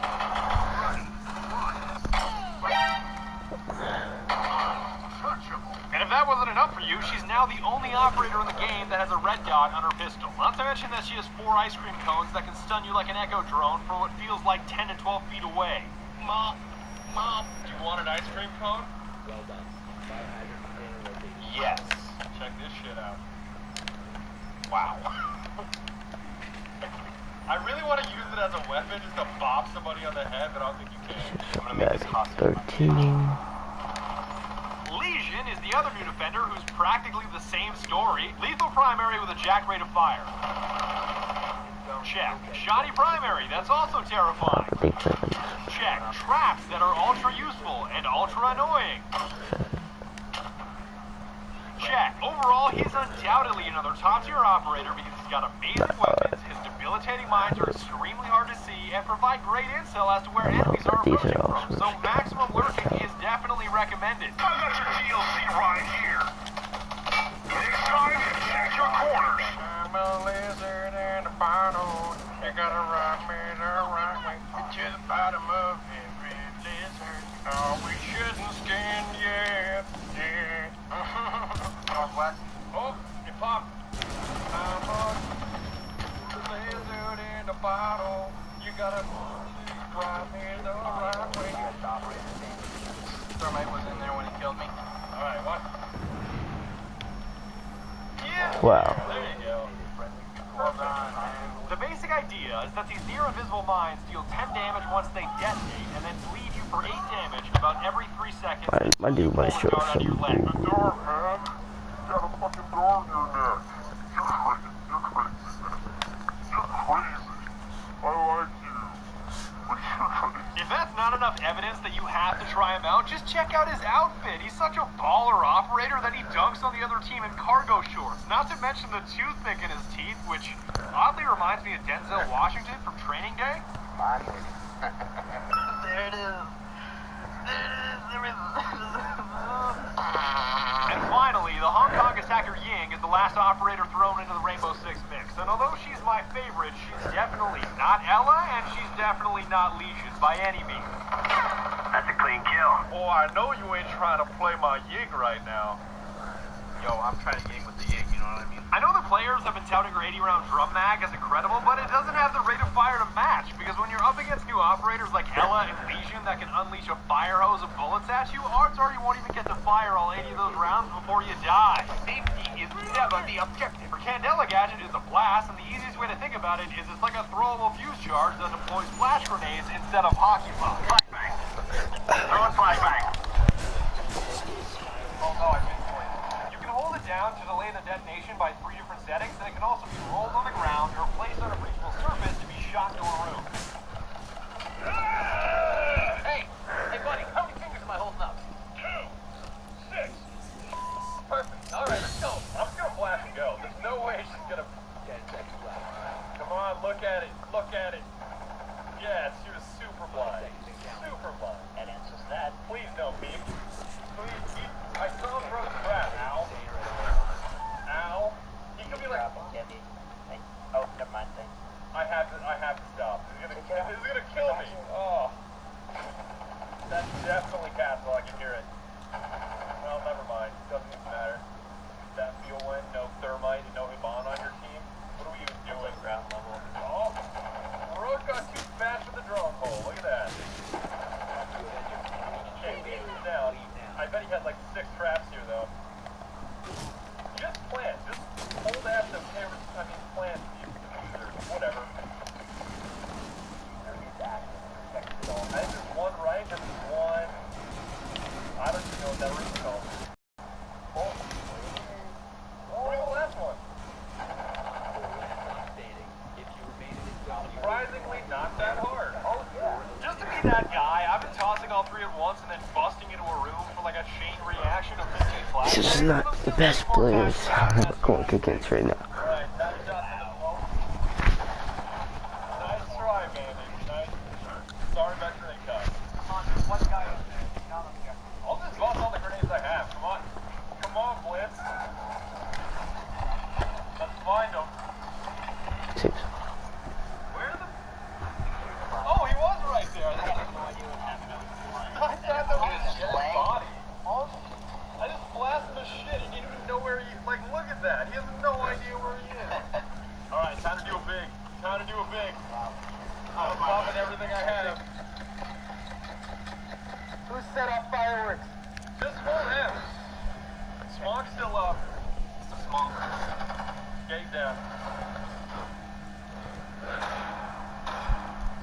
Oh, thank you. We needed more flashes, by the way. Camo me. He's gotta get interrogated. Camo me. The stinky girl. Run outside. Run outside.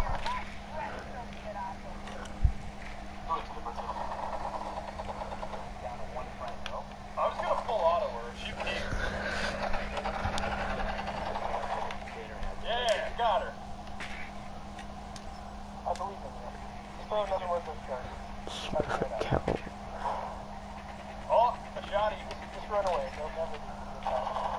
Oh, nice try, bros. Be ashamed if somebody had some range. See, isn't that dope, Edger? I guess. So do I think Ying is neato and useful? Yes. Does she have the raw killing power and blatant utility of Ella and Legion? No. I will caveat that by saying that there's been plenty of times where gadget versus gadget, I've taken down both Ella and Legion while using Ying's Candela. Alright, here we go. I think she's here. And another one. Oh, I got hit by it. It goofs with your sensitivity. That's so weird. That's so weird. Alright, Jaeger. Alright, you. Okay, got Jaeger. Legion's here too. Easy.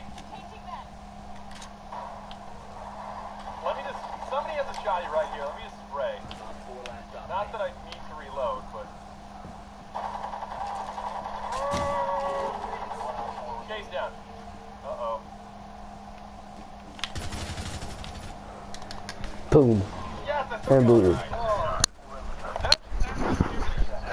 Decrease is so strange, because I already have a super low sensitivity value. But from a broader perspective of usefulness against all operators, I still think Ella and Legion reign supreme. Glad you're on my side. And I may be a bit biased because my GF's name, IRL, is Ying, or specifically Su Ying, and she looks pretty damn similar to the operator, but she's got it. Her DLC uniform and headgear, she looks unequivocally baller as fuck. Like she's a female Hong Kong RoboCop. Awesome. All I know is, if you want to guarantee yourself wins in Operation Blood Orchid, run the trap dream team of Capcom, Frost, Ella, Legion, and Echo. The other team will be so infuriated with the amount of passive bullshit traps you can throw at them, you'll win every time. Ella, Legion, Frost, Capcom, and Echo. This is a nightmare. And that's about it. I would like to thank you very much for watching. I hate when it sounds. I do it for like a second and boom, I'm out again.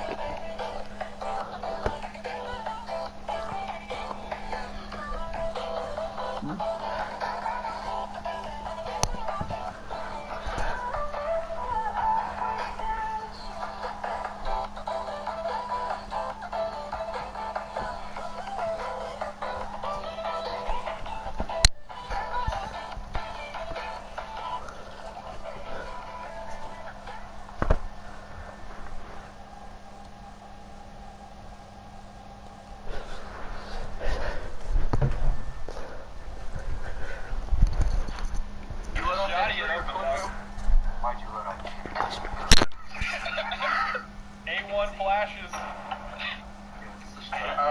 My A1 steaks off, and I'm about to make this motherfucker my meat. And I'm like, yeah, give me that pizza. Oh my god. The madman. The absolute madman. Give me that fucking pepperoni pizza. Also using the worst shotgun in the game. Oh my goodness. What is this game anymore? Did I look playing it or I look at you, and you know what I say? Right, you know what I say? I say, Jello. Welcome to the rice field, motherfucker. Welcome back to our Rainbow Six Mandarin lesson for Operation Blood Orchid. Our first phrase of the day is Dui Buqin, War Death Tour, which translates to not flashing the room, Ying. I'm trying to breach and I can't see.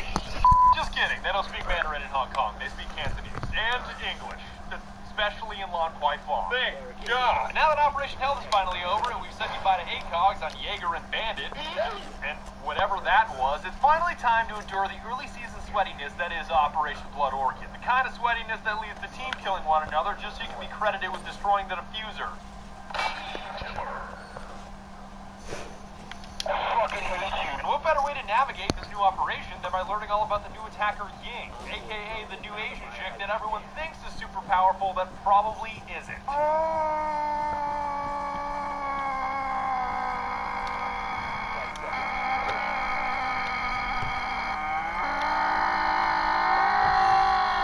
Let me spell it out with a clear statement right out of the gate, because I've said it over and over on my Twitch stream, and plenty of people don't agree with me, but Ying is not nearly as powerful as you think she is.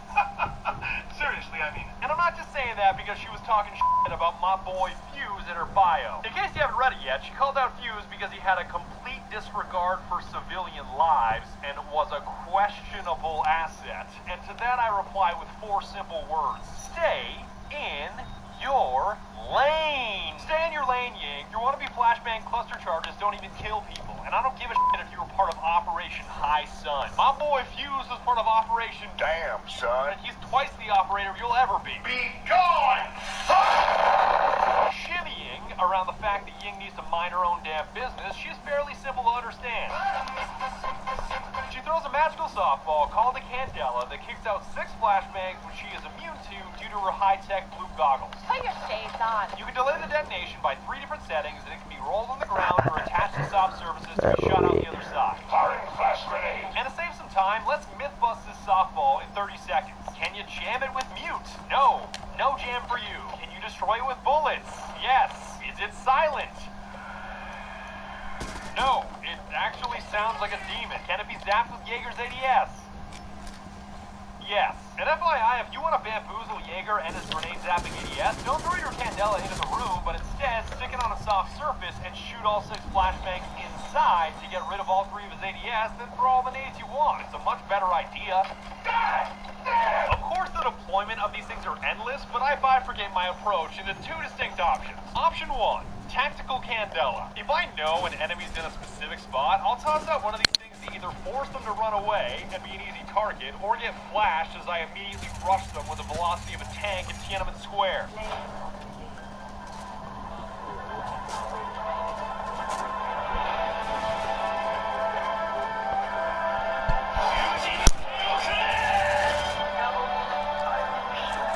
Option 2, extreme Candela. Not to be confused with Nelson Candela. This is the one that I use the most often, and it is an all-in, 100% swing for the fence commitment where you throw all of your flashbangs and all of your smokes and bust into the room and either kill everybody inside or plant a diffuser. I'm defusing the bomb. We fit a buzz right now. Somewhere. Oh god, that was so much. What the? Wow, get it, Grouse. I'm gonna wreck it. Wreck it, Grouse. Wreck it, Grouse. Wreck it, Grouse. Alright, ready to go in? I'm gonna roll this. I'm ready. Dude, roll it in. Oh, god, the one. That almost worked. She's very low. Ella was in the corner. She impacted me. Oh boy. I am Team Flash. Yes, I got her. I went for the knife. Oh yes. god. Monty, do you want to find a corner? I may just flash the entire thing. Roger that. Flash your back facing them. Yes. Perfect. That worked very well. Got them on too. Yeah. Now let me pause for a second to say that this grenade spamming all-out onslaught on the objective while everyone is blind, deaf, and breathing in smoke is what Ying is really, really good at, but every other attribute she has is kinda Of course there's an endless number of ways to use Ying and her gadget, but the reason I typically use these 2 is due to one word and one word only. Consistency. Not only are Candelas inconsistent in Rainbow Six, but all flashbangs are inconsistent in Rainbow Six, because sometimes they can be across the room and make you blinder than Ray Charles. And sometimes they can be right in front of your face and have 0 blinding effect. God, Tabasco's my favorite. Have blind operators. Yeah, let's... Just like in the words of Helen Keller, at least... I'd like that never happened. Well, actually, no, it's still bangs. Oh, no, wait, she's deaf. Shut up. She's deaf, too. She can taste the... Yeah, it's okay. I'm very struggling to eat this shit too much. She can taste the gas. Why does this room suddenly taste like Bob? My big flashbang. Shit, they're here. Yes, he looks like... Oh, what's... Did they give him his eyeball back? Did they give him his eyeball back? Oh, my God. Oh, God. They fixed Capital. If you have even the tiniest piece of cover, you and the flashbang, you can often make it practically useless, which is why I usually bust all 3 Candelas at once to maximize my chances of flashing every enemy in the room and start busting graves for completing the objective. I threw that shit before I walked in the room. See you there? Yes. Most likely.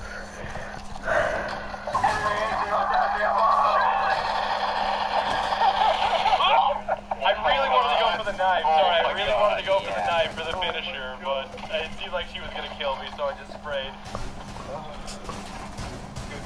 why you run an LMG, boys. I really wanted to go for the knife because I knew she was right in that corner. That was full offensive. Oh God, what is wrong with Twitch's face? They fucked up. God damn it. Why are her teeth sticking out of her mouth? What?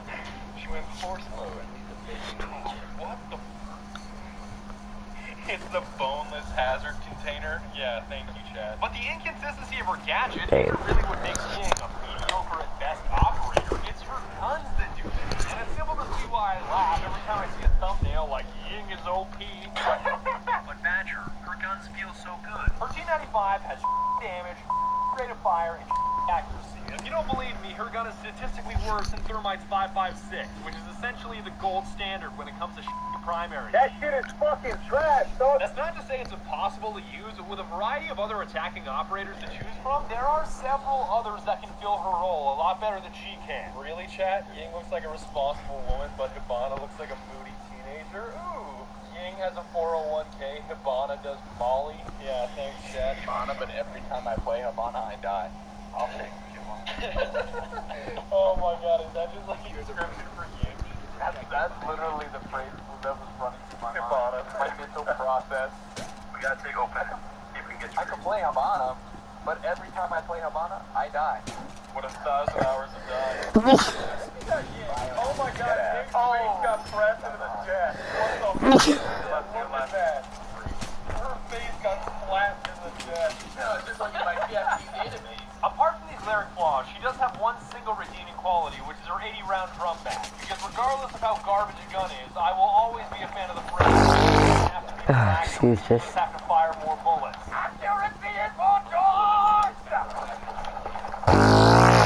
Oh God. Somebody thought your family matters. This is like a perfect advertisement for Fuse to see and just to break. Just puts a breaching charge on that, it just blows it up. Family matters. Alright. Secret agent man. I gotta quickly get down here. I'm gonna try to just flash bamboozle all of them. Let's see. Yeah. Oh God, this is back up. We're doing it big. Bandits down. Where you at, nerds? Oh, another one here. Got Legion. Where the rest? Where the rest go? Ow! I ain't got time. I got time. I do have time. Where's Ella? Got her.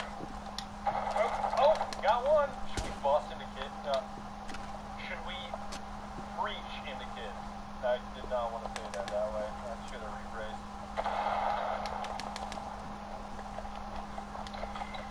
Hopefully there's no mines here. Yeah, I got one. I'm gonna have to pull the needle out though. Don't peek me, please. Oh God. Get some suction off your feet. Why did you do this? Got him. This was so bad, but it somehow worked. I don't want to know what that was. That was just throw flashes everywhere and hope that you don't die. Yeah, if you're not a Capital main, but you want to be able to pre-fire the enemy 5 seconds in advance, look no further than Ying and her LMG. Press that fucking target! Yeah, I think you wasted him! Okay. That's how you hip fire, boys. That's why you're running LMG instead of an AR, right there. Hit him right in the head. I got a rusher now.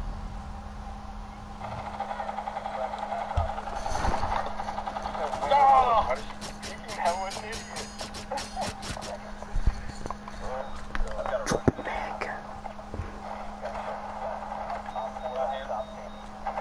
Yes, I got them all! Nice! That was totally not supposed to happen after an interrogation, but whatever. I guess if you have an LMG, you can just spray bullets at everybody and then everybody dies. You'll have to reload right now. Nope. You can't just spray all those bullets without reloading. That's where you're wrong. Camera. Like that wall. Catches everyone deployed. Thanks, Ross. Oh no. Hard left door. Hard left door. No, behind him. Yes, I got both. I still have 49 bullets. One friendly operator remaining. I'm going. Rape me. Yes, I got her. Nice. Slapping a suppressor on it makes it sound ultra tactical, which I love, but because suppressors in the game don't reduce recoil, it makes it that much harder to It's your target. I'm gonna play it right now. Garby. Just the long peak is what I'm looking out for. Thank you. Okay, we're good. Online active. Yes, I'm out. Perfect. He's down. Echo. Oh, Jaeger. Jaeger's down too. Oh, there's the third one. Oh, come on, Ross. That actually worked. I totally did not think that was gonna work. He's in the bathroom, just plant it. If she's off. Yeah, just plant it. I'll just shoot for the feet. Yeah, got him. He's finished him off. Look at that. Just blood splattering from getting shot in the ankles. Oh my god. Trying to dope up. He looks like a women's bathroom. Her shotty is the most fun primary to use, but because it's paired with a regular pistol secondary instead of a deadly SMG-11 combo like Swamp or Sludge, it's always going to be situational and lack versatility. Tango is down. Gosh, I just sprayed through that and I got him, Jack. That's pretty great save me. Left him. I hit Jaeger right in the face so he went down his shield. Oh god. I still got Valk. That was such... Alright, I guess we're going through. How is he? Jaeger. Oh, okay. Oh yeah! Vanilla. Kill assist.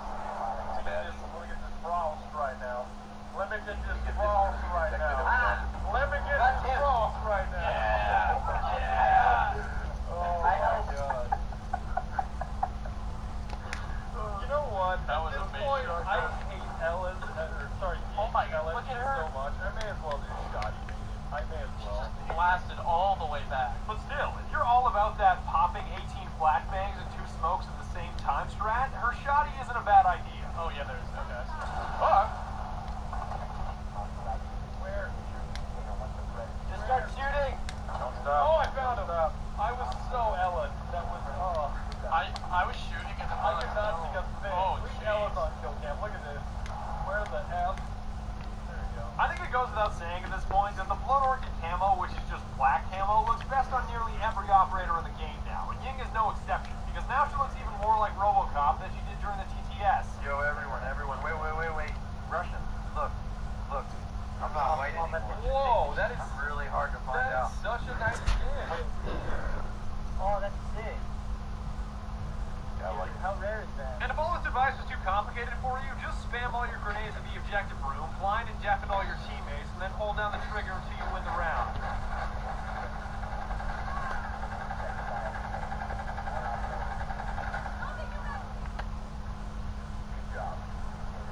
And that's about it. I would like to thank you very much for watching, and don't forget to join me over on Twitch, because I definitely need as many of you as possible making fun of my forehead and telling me to kill myself. Oh, you missed that pistol keep, Badger? You should off yourself. Just the kind of motivation I need. I love you guys.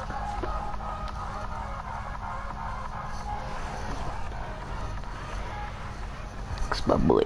What's the castle, dude? Nope. Okay, it's posted. That's not post the boy. Not from where I'm gonna find. No, I'm coming.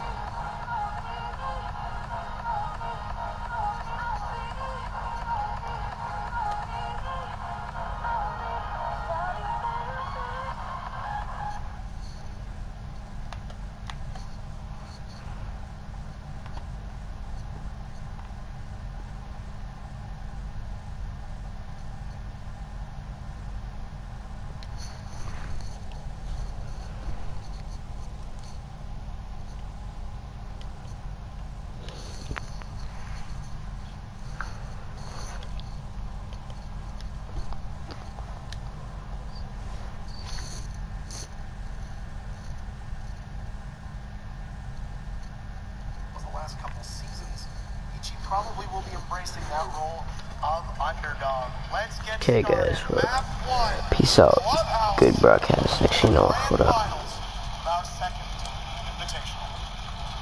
Seeing a lot of Clubhouse at this invitational, likely because it's slightly out of the meta, yet it's the sort of map that you're going to set up a lot of strats going into this event. You want to catch people off guard. Seems like every team has the same idea.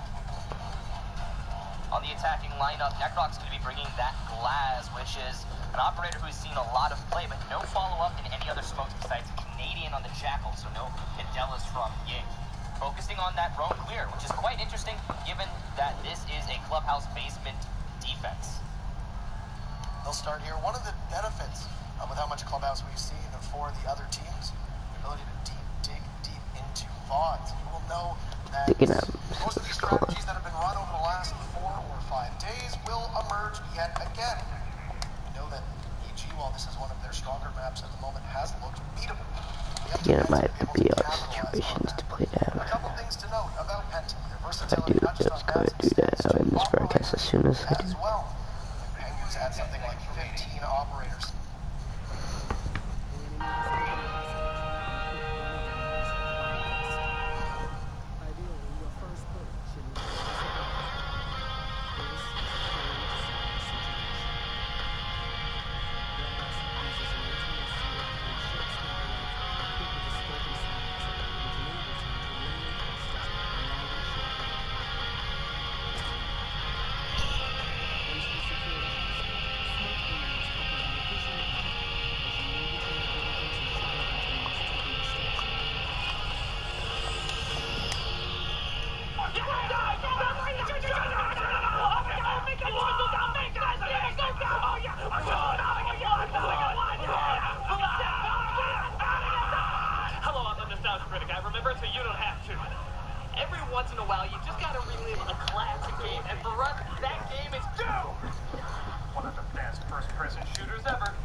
Yep, of course.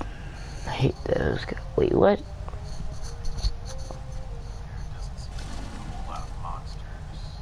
Maybe there would if they would just turn the damn lights on. There's one. Is that it? Oh, there's another one. Back to walking. You know, you'd think the forces of hell would have a little bit more variety in their offense. They do. A scientist shooter! Located. I can't. Location is Supposed to ask her questions? I think it's more of a mystery than a shoot 'em up. Anyone notice Doom, the movie, the game kind of sucks? Well, ask her where all the hell spawn is. There are no hellspawn here. Hell is a metaphor for our current predicament. Oh! But we do have zombies. That's kind of cool. Shoot the dead people so they don't come back to life. So you're supposed to shoot non-moving people that are already dead? Even Jesus couldn't feel how lame this is. Wait, there's the Rock. I am turning into an evil demon. Ah, now we're talking! There, I'm an evil demon now. Ah! What the hell? This is supposed to be red meat chewing mayhem. Tell me the movie is in this doll! Alright, the movie is in this doll. I got it's the doll.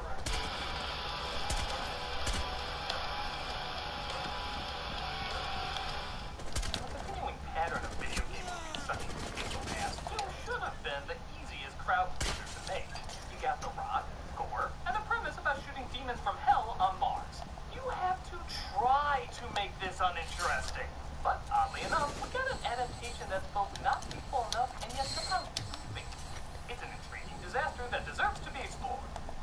So let's see why Doom is dumb. This is... Would you like to use the BFG? Yes! You may fire it twice at a wall, then never again. Son of a... Doom. Weirdly, it's the lawsuit of Purple to give us this incredibly important information. Discovered a portal to an ancient city on Mars where still struggling to understand why it was built. But it has something to do with the spice. Okay, was that essential to put before the studio ID? It's like starting off Jurassic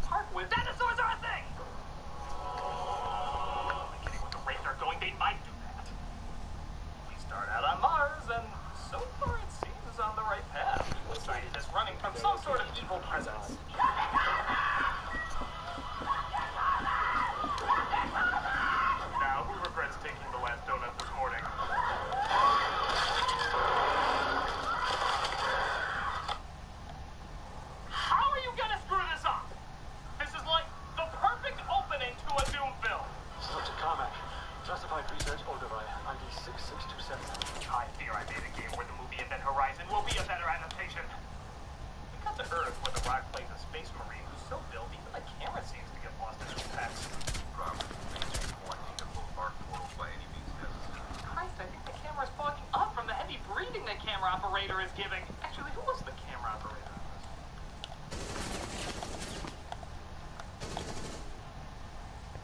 Sneak on set and get footage of a celebrity that you're stalking and they credit you.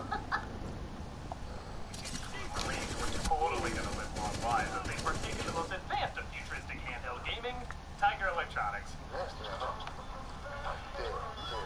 Don't bother me, man. I'm playing Doc Goes Up and Down on 90 cell phone. You know a movie's in trouble when it's based on a game and they can't get games right. Listen up, man. Leave is canceled. You got a problem with that, Duke? We saw him. Hell no. I love my job. But I was just 5 seconds away from retirement. That's literally retirement right there, coming towards me with my future beautiful wife and kids. Oh, well, I guess one more mission is gonna kill me. I mean, why can't I say the word isn't? Joined by Soldier John Grimm, played by Carl Urban, who acknowledges his sister is on the Mars station that they're heading towards. How long's it been? 10 years. I'm sure she's even still up there. It's not that. It's just terrified of space travel, remember? A tiny crack in the hull and our blood boils in 13 seconds. I may throw up on you. Jokes on Judge Dredd, Aolir, and Scourge, be ready. I guess you gotta face your demons sometime. Doom's idea of symbolism, huh? You know, it was gonna be followed up with, I think we should be more environmentally safe. I'm just feeling so down. Afraid I might chicken out. Can this thing go to ludicrous speed? Your expendable pose and go inside the UAC facility. Do it. That's the soundbite Billy makes when he dies. So it turns out the portal to Mars is the exact same as Galaxy Quest, which consuming you and physically throwing you to another planet. Get word of advice, if you can see the Great Kazoo traveling the same way, it's probably not going to be taken that seriously. And here we are, Mars. It's exactly like the set we were just on. Like, no different. My God, you changed the light bulbs and suddenly you traveled through space. Ooh, let me show you my rocket ship. I'm in space! But it looks like not everyone who used the portal, or arc travel as they call it, had a successful ride in the past. He went to one galaxy, his ass went to another. Unbelievable as it may seem, UAC does make the odd timing mistake. How did nobody make it rain? You're so bad at good writing card keys.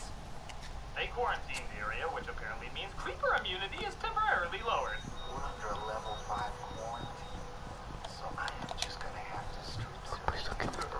Rapists! They come across Dr. Grimm, who was assigned to retrieve data from her lab. You really don't think we'll pass it. I have orders to retrieve data from 3 surgeons. This is a military operation, Doctor. We're really not here to retrieve your science. Listen to my eyebrows. They know what they're talking about. Just gonna spoil my day? Tell me you didn't let a file look at these bags like that. Get away from me. I know he's talking about her, but his eyes are on the rock. Tell me you didn't let a file look at these bags like that. Get away from me. She's my sister. No shit. The rock's your sister? You think you know a woman.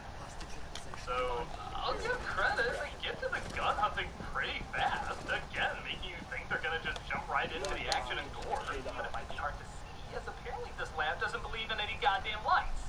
And no, it's not that they're out. There are literally no lights to be found anywhere. Why do scientists in movies never want to see their science? Meanwhile, John stays with his sister so they can pointlessly bicker like, well, whiny siblings. Oh yeah, meet Lucy. Lucy, this is my brother John, another creature from a long lost past. Thanks for protecting me while I do my research, ass. This is Lucy's chromosome profile. Molecular genetics. It was the first thing Dad taught us to look for. Here? Never buy these things like your life under a microscope or That was annoying. I hate gloves. It's not my main man. Every other second. The parents are dead, but they're both doing honorable work. They're in a contest for who can do the most awkward American accent. You have 24 pairs of chromosomes. found no genetic disorders, no viruses, no cancers. So what, they were just naturally superior? The earliest remains we found only had 23. We're bloody brilliant Americans, we are. Bioengineering. Only worked for Marines. thanks for the protection, Dan. Good thing I'm so. Yeah. Amped up. Now we're getting some action. There's something in Carmack's office. You think? The giant hole in the metal door draws that conclusion quite clearly, you dumbass.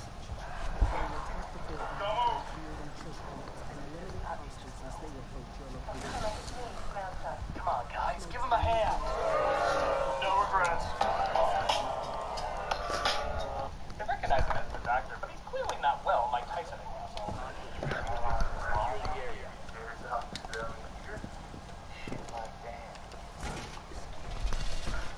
Gotta love those Marines that undermine one another.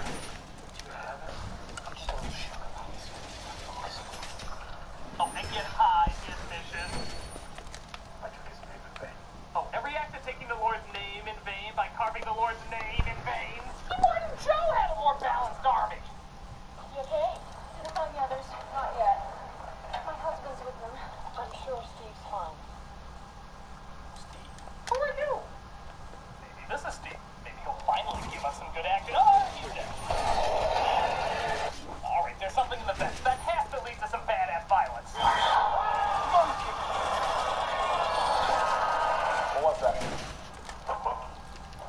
They even tried to take something so obviously lame and try to make it sound intimidating. What was that? He took me through his monkey lab. Once again, something moves, they shoot, and rock music comes back for a couple seconds before turning completely off. All units, southeast corridor, another med lab. And once again, that didn't go to shit, so let's come back to the scientists we're out of nowhere supposed to care about.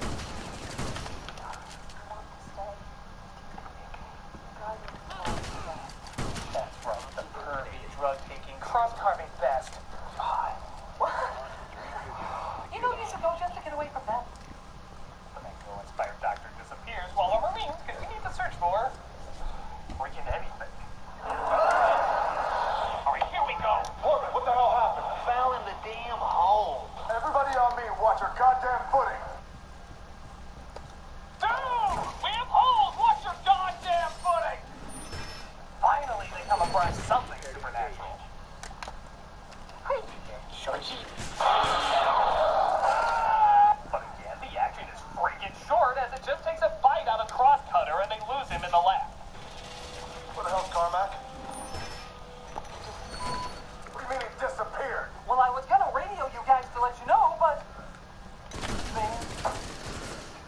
My thing is, I'm still getting worse with the virus. The scientist seems to be getting worse with her acting. She slowly starts to slump at some very odd line delivery. Oh, God!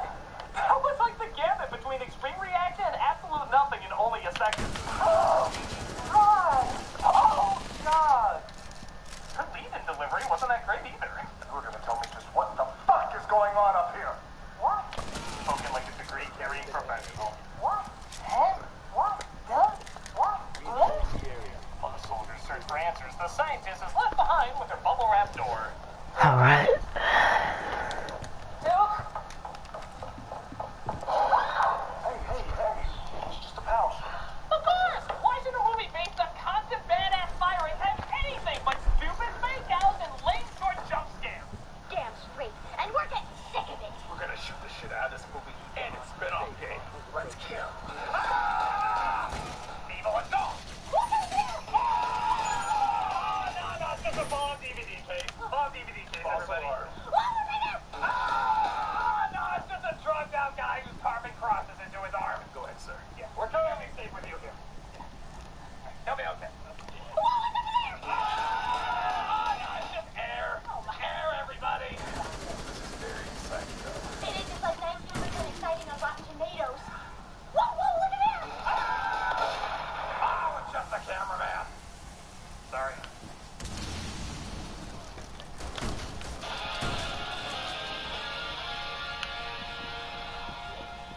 Attacked by Pumpkinhead covered in pasta, but they stopped him in the bubble wrap door. Thank you for saving me, cock. Oh, this window contains a flashback.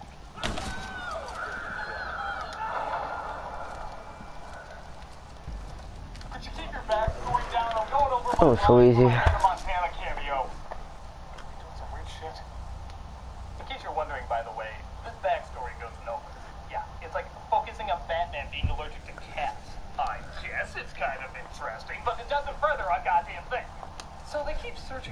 Somebody make that can. So they keep searching through the labs and again come Oh, across God. a threat that just quickly runs away. Moving fast out of the day. What do you see? It's big. Very big. Moving fast. Back towards the lab complex. Lord knows numbers aren't used by the military or scientists to describe how big or fast something is. It's big. Very big.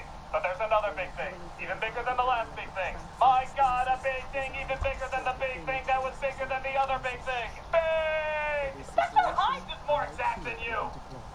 But it looks like the cross cutter from before is not quite dead fast. My God, I'm so religious, I'm Jesus. And again, just when you think a cool action scene might take this guy out, he takes his own freaking self out. Eliminate the terrorists. Oh yeah, have you probably realized by now this is just a lame-ass zombie film that's more ashamed to use the word zombie than The Walking Dead. Regardless, they do at least try to work in a weapon from the game. One of the most famous guns of all time, the BFG. Oh yeah, they know to build this shit up. The BFG is such a testosterone enhancer, every gun starts to look like a dick. You're a lucky person if you find someone who looks at you the way The Rock looks at the BFG. It looks badass, fires awesome, and as we all know, BFG stands for Vile Force. You're an R-rated movie! Hell, you can get away with saying it even once in a PG-13 movie, and you go with that shit? Are you kidding me? Next you'll be telling me STFU stands for Silly Teletubbies Find Unicorns. I should not have to tell Doom to grow a pair! Hi. Hi. If it gets the job done, it gets the job done. After 2 more men are killed in the dark where we can't see a damn Hi. thing, Rock comes in with the Bioforce gun to take care of business. Okay, bye. That guy's dying. I guess I'm a crazy character or something. Here we go. Fire that sucker!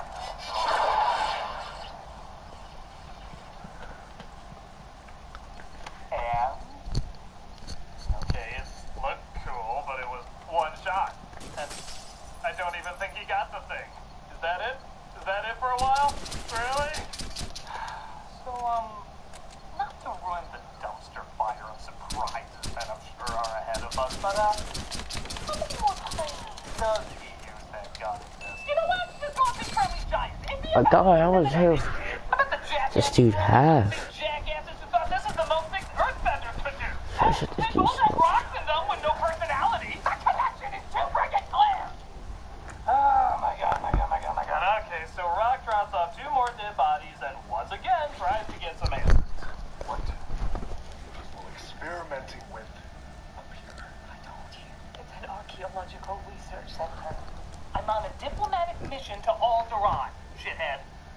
And like I said, the scientist's acting seems to get squeakier and squeakier. What were you sent to protect? The research data. Tell me about this human emotion called human emotion. It looks like they were experimenting on criminals, and now the experiments have gotten out of control. We are never going to do human studies. Chromosome 24. I'm in a movie. He perfected xenogenesis. Don't you get it? This place is hell and always was. Oh yeah, you heard that correctly. This is hell. As in, symbolically hell? That's what we want to see in a Doom movie? A place so crazy it reminds people of hell. But not really hell. Just like hell. It's practically the same thing. This is the equivalent of telling your children, hey kids, we're going to Disneyland. That is, I'm gonna smack you on the head until you see cartoon mice and stars to wish upon. But it's like Disneyland. I nailed this. You call if you need help, okay? Thank you, yes, what? Oh, I do hope there's rock music that starts up and instantly disappears.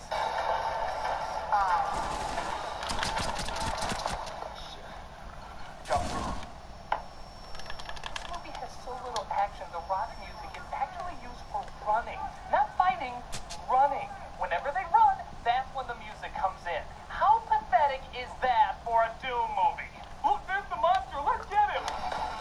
Oh, wait, no, it's just my own projected sense of self-worth. Symbolic hell! But one of the monsters seems to have gotten through the portal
members attack, and The Rock gets caught among them. I'm not supposed to. He calls bullshit on what they're doing with him. I'm not supposed to. I mean, did any of you read the manual about how to use your rock? I don't die, I'm not boring, and weirdly enough, I don't kill kids! The bland Dipper and Mabel now. Just listen to her emotional concern. John, stay with me. Please. John, stay with me. You're bleeding to death. So this is our Dorothy, right? We just made one to act in movies and now we learned our lesson. She gives him the disease because apparently if you have a good soul, it'll make you super strong and not corrupt you. Yes, science. It seems to work though, as for a movie that tried so little to be like Doom, it suddenly overcorrects and goes to a first-person point of view, trying to look exactly like the game to a ridiculous degree. Okay, somewhere in between nothing like the damn game and just the damn game, there's a damn movie. Please give us a damn movie! But again, because it's not actually hell, he's just shooting zombie scientists. Ooh, look, that was the wheelchair guy. So anytime you saw a monster that looked like him in the game, that was always meant to be the same wheelchair guy. All of them. They're all this wheelchair guy. Doom! What was that guy's plan, to charm him to death? You can't resist my smile. Asshole! Wow, it's just like the game! Except I can't control anything and the story's completely different. But if Jen saying truly outrageous suddenly makes this authentic, we got this! He comes across The Rock, who is of course infected, but he tells him he has one last round in the BFG left. I've got one round. Well, they better make it goddamn count. Just call this a prequel to Roger Rabbit. It makes no sense, but the more satisfying connection to the game. They give the fist fight because, again, Doom is really known for his fist fight. But at the very least, they can give us a big-ass, crazy monster version of The Rock. You know, maybe one of these guys or something. You can have fun with this idea. What's its final form? Oh. Changed his eye color and teeth. That is exactly what I imagined the final boss of Doom would look like! A were-rock! Are you really gonna have me say something positive about this? I really don't want to say anything positive about this! He throws him in the portal back to Mars and sends a grenade with him. Just said. Go to hell. Lord knows this movie isn't willing to do so. He grabs his sister and heads back to the surface of Earth. Almost. Completely missed the mark. Tomato. And that was Doom. Or so they tell me. You would never guess by watching it. I guess to its credit, they get a few details right. The backstory in the game is about a space marine disagreeing with his sergeant because the sergeant wanted to murder the innocent. And there was a portal to Mars as well as scientists doing evil experiments. But taking hell out of the equation is like taking ducks out of DuckTales. It's a friggin' big part! As an adaptation, it goes from unfaithful to too faithful, and as a standalone movie, it's just a generic and forgettable plot. There's not much character, there's not much gore, there's just not much to do. And if there's anything Doom shouldn't be, it's friggin' boring. Now I'm not gonna stop until we pay the Doom game the respect it deserves. Everything associated with that dumbass movie. I can't believe I still done that. Took forever though.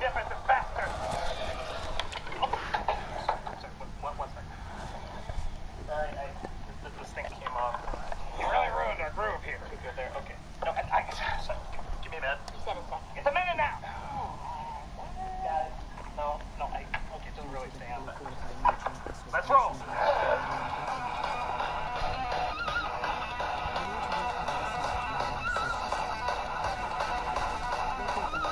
There's that awful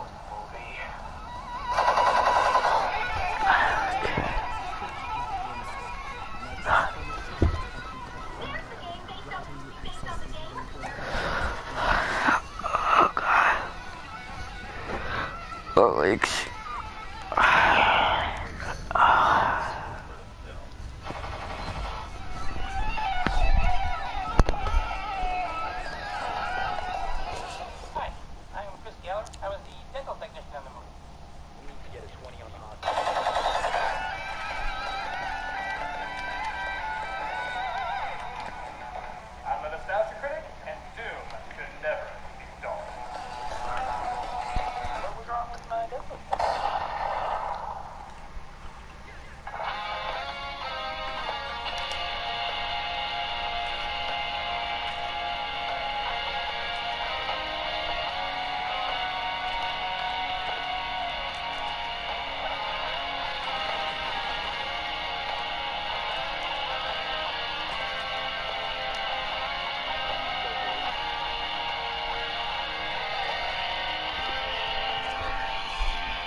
Charity shout out, and this week we are doing Engender Health.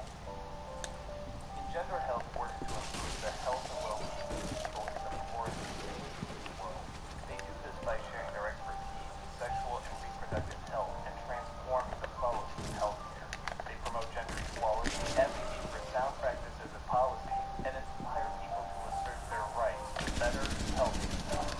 Working in partnership with local organizations, they adapt their work in response to local needs. With more than 65 years experience in the field of international sexual and reproductive health. Yep, I knew he was right beside me. This fag is so fucking annoying. Ooh.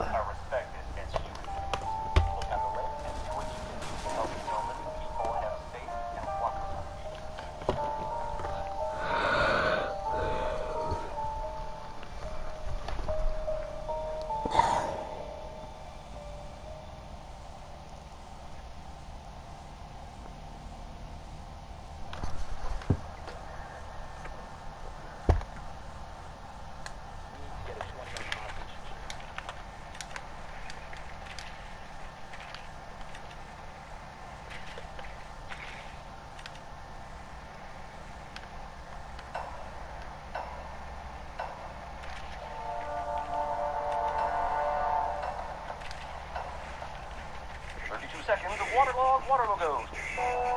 Oh, thank God. For a minute there, I thought this was going to be a movie about Deep Blue something. I have to sit through 100 minutes of Breakfast at Tiffany's. I don't think I've ever lived 1995 all over again. A minute into the proceedings, and movie is imitation jawsing so hard that I can't tell if it's an homage, a parody, or a blatant ripoff. Since all three of those have been done to death, here's a sin for each of the possibilities. Did you feel something? Yeah, I feel something.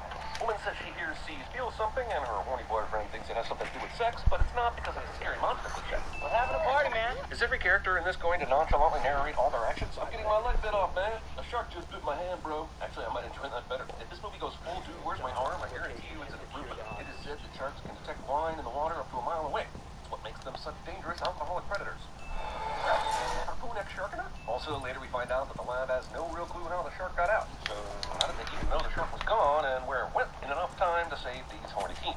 I don't care how harpooned that shark is, there was no way these two would just be sitting in the water and not continuing to panic swim their way back onto the boat. In a slow news day, national newspapers ran with the shark almost eats teenagers story. Also, it's good to see that there's at least one firm out there helping victims deal with the Pennywise decline. Doctor, the $200 million I've sunk in this company is due in great part to your research. Glad this wealthy suit could remind Susan of the exact amount of money he's sunk into the company for maximum clunkiness.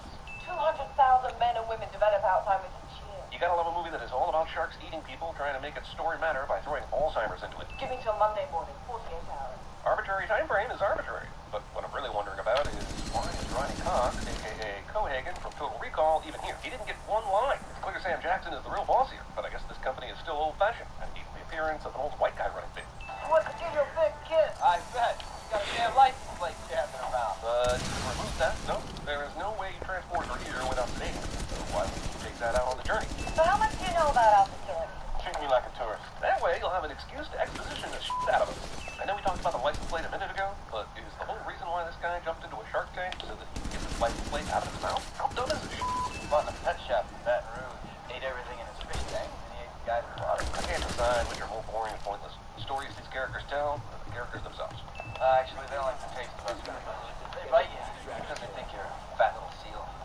doesn't give me much confidence. I mean, whether or not they don't like the taste of you is immaterial. They can confuse you with a seal. You got full sentences. Usually he just kind of nods. Can I choose the third option where he's not in the movie? It's pretty scary stuff, huh? Yeah. It is. Yes, I am scared. My heart is beating very fast. Shall we discuss again how scary it is? Oh, they're going home. We run a demo theater on the weekend. After a long week at work and seeing the same faces every day, I'm not buying the party atmosphere on this boat. Grumbles and mumbles seem much more likely than music and dancing. Hey, how high are these fences off the water? 8 feet? Give or take a centimeter? I'm all for progressive unions, but you've officially gone too far when you're mixing standard English measurements with the metric system. That's just not the way God intended it. Besides the half a mile of catwalk, bottom titanium-based fencing around all of the human head.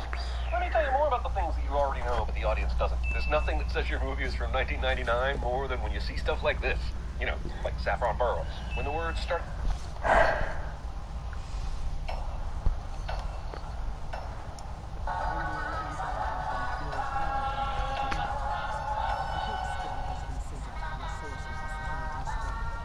This minion Dorcas group kicks off wall-to-wall. Can't wait 5 seconds before you start minioning. The apocalypse already. Also, like this is what terrified parents were worried about suffering for 90 minutes. Very nice illumination to make it clear from the beginning those fears are justified. Comcast. All those fans of Look Who's Talking that thought all movies had been missing over the last 30 years were opening credits involving the conception and birth of the species with the 60s pop song backing track had those fan petitions finally paid off.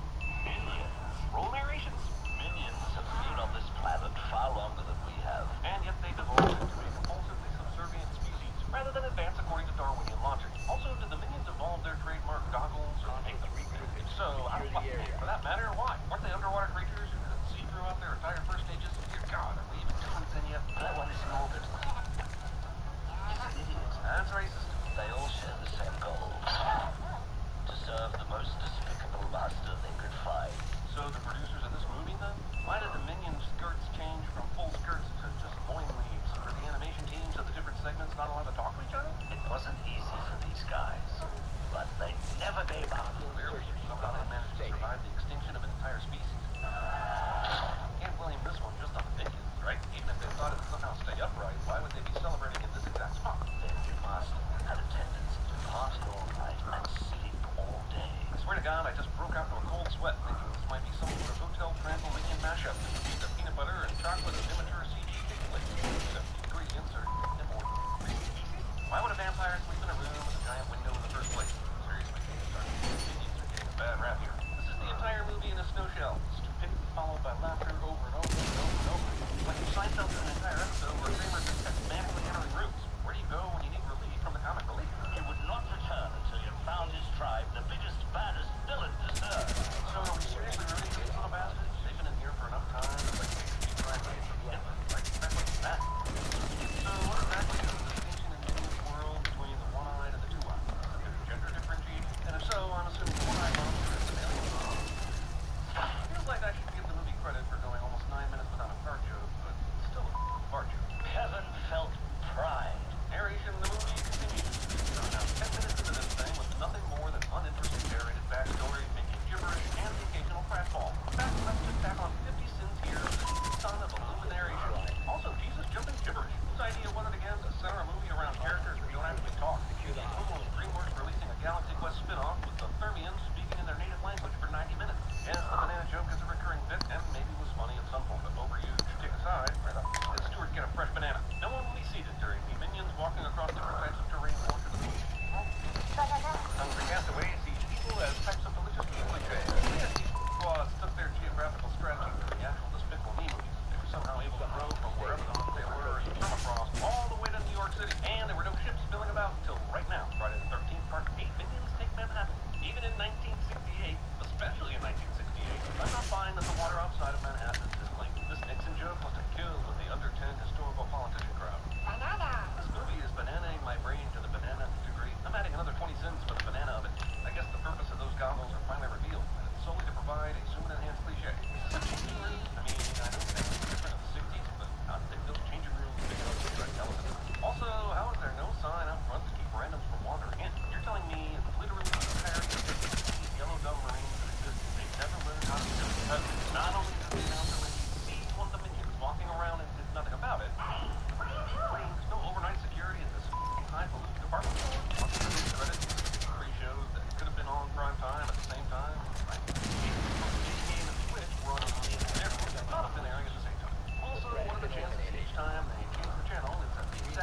that start when the show comes up. I'm calling bananas.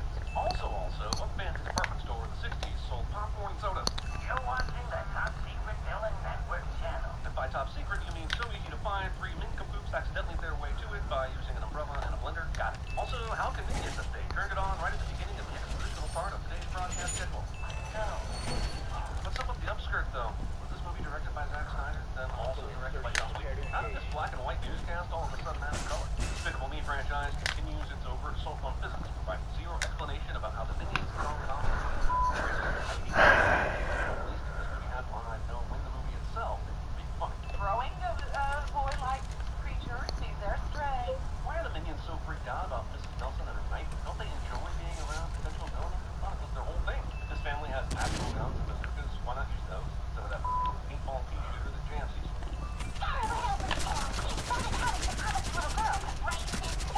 I know even more than the next guy the movies have to exposition, but hyperactive child exposition is now officially my least favorite way to go about it. We're here for so much fun. It's a crime. What happens if a non-villain Tom attendee pulls up behind a villainous Winnebago while this shit's going down? What are these water mine-looking ceiling decorations that no one will even see? And what the hell is this f***ing wrench for? The movie tries to be clever about its Gru and Nefario cameo here, but of course can't wait to Gru all over our faces even more before it's over. Oh, they don't know, guys. They choose the original. Why was there a disappearance from the statue? Why would it be on the lid? Even the time travel in this movie is trying to have a sense of f***ing timing. When I started out, people said a woman could never rob a bank as well as a man. Well, the times change. Who knew that Minions was Sandy B's prep work for Ocean's 8? We have one thing in common. We were called Miss Slipper. There's no way that overly excited new friends here at A believes this, or B wakes up about to chat about it, or C, how is it even supposed to be called? Why the shit are all these villains, many of whom are famous enough to be featured in magazines, clamoring to work for another villain? Loner, lone gunman, get it? That's all white. All these villains, and yet I still have the bear. Not bear. Why am I holding a bear? Because the movie needed Bob to cough up the ruby so that they'd be your henchmen. Now, as to how it actually happened, that you ended up holding a bear and Bob ended up swallowing the ruby, the movie was too busy trying to get from point B to point T to actually care enough to explain anything from F to U. Singing in the Rain? How dare you, movie? I swear on the ghost of Gene Kelly, there is more humor in one single Donald O'Connor pratfall than the entirety of this movie. Damn, there are several casual deaths in this movie, and this is probably the casualest. Good old Big Ben. How would we ever know which movies happened to belong to without him? I love it. Because I love. I know this is the illumination aesthetic for growing humans, but I can't stop thinking that a 69 between these two is potentially lethal. Check it out, my can. Ham-handed ham, and the Oh, this got freaking Patrick. we reach the out-of-focus, aimlessly wandering phase of this Minions movie. Haven't I already seen this in the 4th season of The Walking Dead? Not only is the entrance to the super secret control room unlocked, it's got automatic doors, so you have no choice but to discover that. Also, how is the wall of technology even supposed to be used? Why would you have monitors, gauges, and buttons pointing out of your reach of sight? It'll be my ultimate weapon. Right now, it's leaking radiation, but we've got to leak. Even in 1968, people were aware that being in the same room with something leaking radiation was not a good thing, right? No, don't say anything. I won't understand. We couldn't have said it better ourselves, Sandy. We couldn't have said it better ourselves. The wolf offered this reason. All their friends a job working for her. But how exactly does Scarlet All the things had to do with to feel running in crowd. Wait, didn't we already get this bit of exposition about the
that Scarlet wanted to get around. I'm sure I understand all the possibilities. We're really good on time right now. Exodus of immunizing nonsense. Why am I supposed to care about all the rest of it? They know where you are.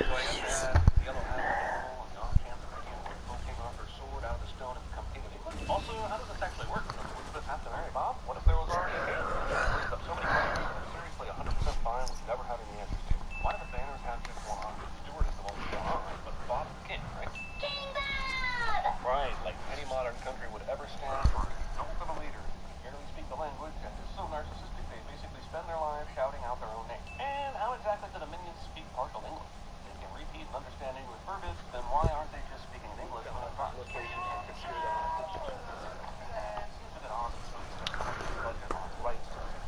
Not one person in the target demographic will have a clue as to what it is. They could have just as easily played some public domain John Tesh and would have had the same effect. Unfunny quirky abuse is decidedly unfunny. It was a 16 yellow block at unseen. Also, does this fire hydrant threesome mean that minions have sex drives? And I just realized Rule 34 applies to minions, and I would like to be done existing now. Thank you. How dare you! Apparently, it's super easy to get into Buckingham Palace. So easy, in fact, I can't understand why Scarlet hadn't already stolen the crown a few times prior to even hiring the minions. I definitely cannot just give the job to this woman. There are laws. Like the laws that let you crown a yellow phallic symbol because he pulled a sword from a stone? Based on these hecklers in the background, it looks like Parliament is no more sophisticated than a Green Bay Packers game. You have stolen not a thing, but my heart. And the last 90 minutes of my life. The rest of your worthless little lives. Why exactly does Scarlet Romance in here locked in away? Even if her feelings got hurt, it's been obvious they're willing to do just about anything for her. And are too stupid to really cause her trouble. What's the upside of this idea? They clearly don't have necks. What exactly did her think would happen? The hair in that picture, it's two-way line. Fabrice would be excellent in cinema sin. Ah, yes, what every respectable torture chamber contains, an obvious and easily escapable drain. Minion Tui. Really? The minions are like the forest company. My mom always told me that life is like a box of minions. It starts off somewhat cheap, but very quickly becomes annoying, exhausting, and full of idiots. As our, I'm going to say protagonists, run around this giant crawling chandelier. Now, the thing, someone told me why I care about God, bro. against Scarlet. Done anything all that evil. Am I supposed to want what the minions want? Am I supposed to know what that is? Because if it's just a series of pratfalls and gibberish jokes and nothing else, it basically amounts to the world's worst try not to learn comedy. Totally up to the challenge. Coronation. It is an execution! Pretty sure you gotta go through the coronation process before you start handing out execution orders, but what do I know? He's like, damn, that's quite a pop-up thunderstorm. It was barely even cloudy when the minions entered the Abbey almost 2 minutes ago. Kevin, I know you're out there. No, you don't, but the script writers need this moment. Of course, Kevin just happens to be wrong. I will do it, Kevin. If you are not back here by dawn. And 10 seconds later, Kevin turns the corner and it's already dawn. How is he supposed to be there that quick? What if he hadn't even seen that message? I'm not trying to fat shame, but seriously, if none of the other villains can outrun the sumo guy, then Kevin is in the clear. Harder! Just my head! Huh, I guess Roger Goodell actually has a writing credit on this movie. In what way could this machine have ever been used that didn't result in its own destruction? It's like a giant science ball. What exactly did Lipstick Lady run into? When we see out the windshield, there's nothing directly in front of her. Is that a completely implausible, free-story, fully functional, 9-booster space shuttle-type rocket under your dress? Or are you just happy to see me? This joke is yet another reminder that this entire movie is simply, as they say in England, taking the piss. So that's your plan? Make yourself a bigger target? Does it really matter how big Kevin is if Scarlet's just gonna display some vintage stormtrooper aim? Jesus, more innocent people die at Minions than the entirety of London is falling. Or a butler, thy name is Mud. He survived. Oh my God. Minions are immortal and we all know it. So if Kevin shrank, then why did he overall? Also, since when have Minions worn underwear? Not that I'm complaining, but this movie has been so addicted to crack, I'm almost wondering if I'm personally responsible for manifesting them. Oh, spectacular!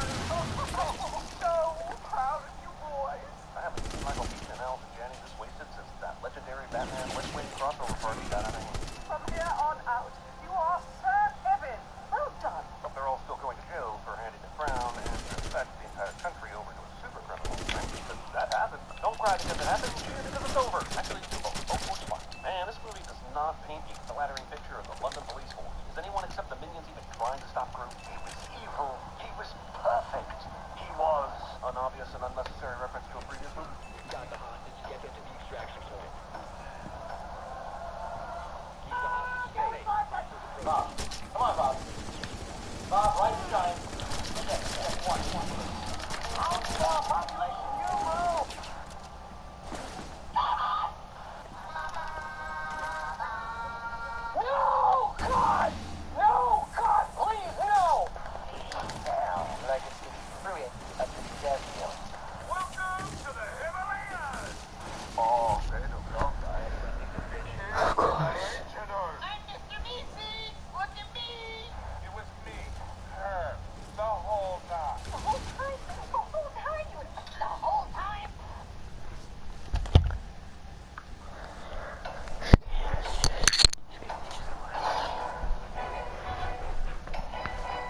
And so begins the seemingly endless minion assault that we are destined to endure until the end of time. Has anyone who put the Great Pyramids of Giza in a film ever Googled where the pyramids actually are? Because, spoiler alert, they are semi-surrounded by large metropolitan cities called Giza and Cairo.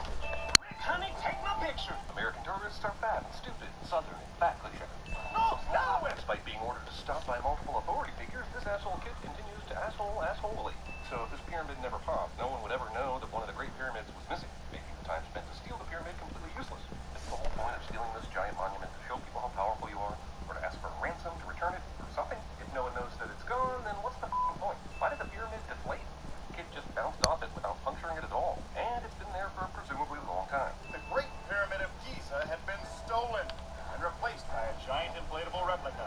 Not only did nobody see the inflatable pyramid go up, it was apparently done with a hand pump by one dude. There's panic throughout the globe as countries and citizens try to protect their beloved landmarks. The movie decides to depict two real monuments of other countries, but makes up a fake hillbilly monument for America. Yeah, this really shows what a quad Gru is in the beginning. But I'm more concerned that this kid is hanging out unsupervised in the middle of town while a grown man gives him a treat from his pocket. Gru just takes that cup of whatever from the barista. He never knows how hyper-specific coffee orders are. So he'll regret not waiting in line when he's sipping his grande vanilla bean creme frappuccino served in a venti cup. Almond milk, extra caramel drizzle, coconut flakes, Greek yogurt, protein powder, and cheese blend.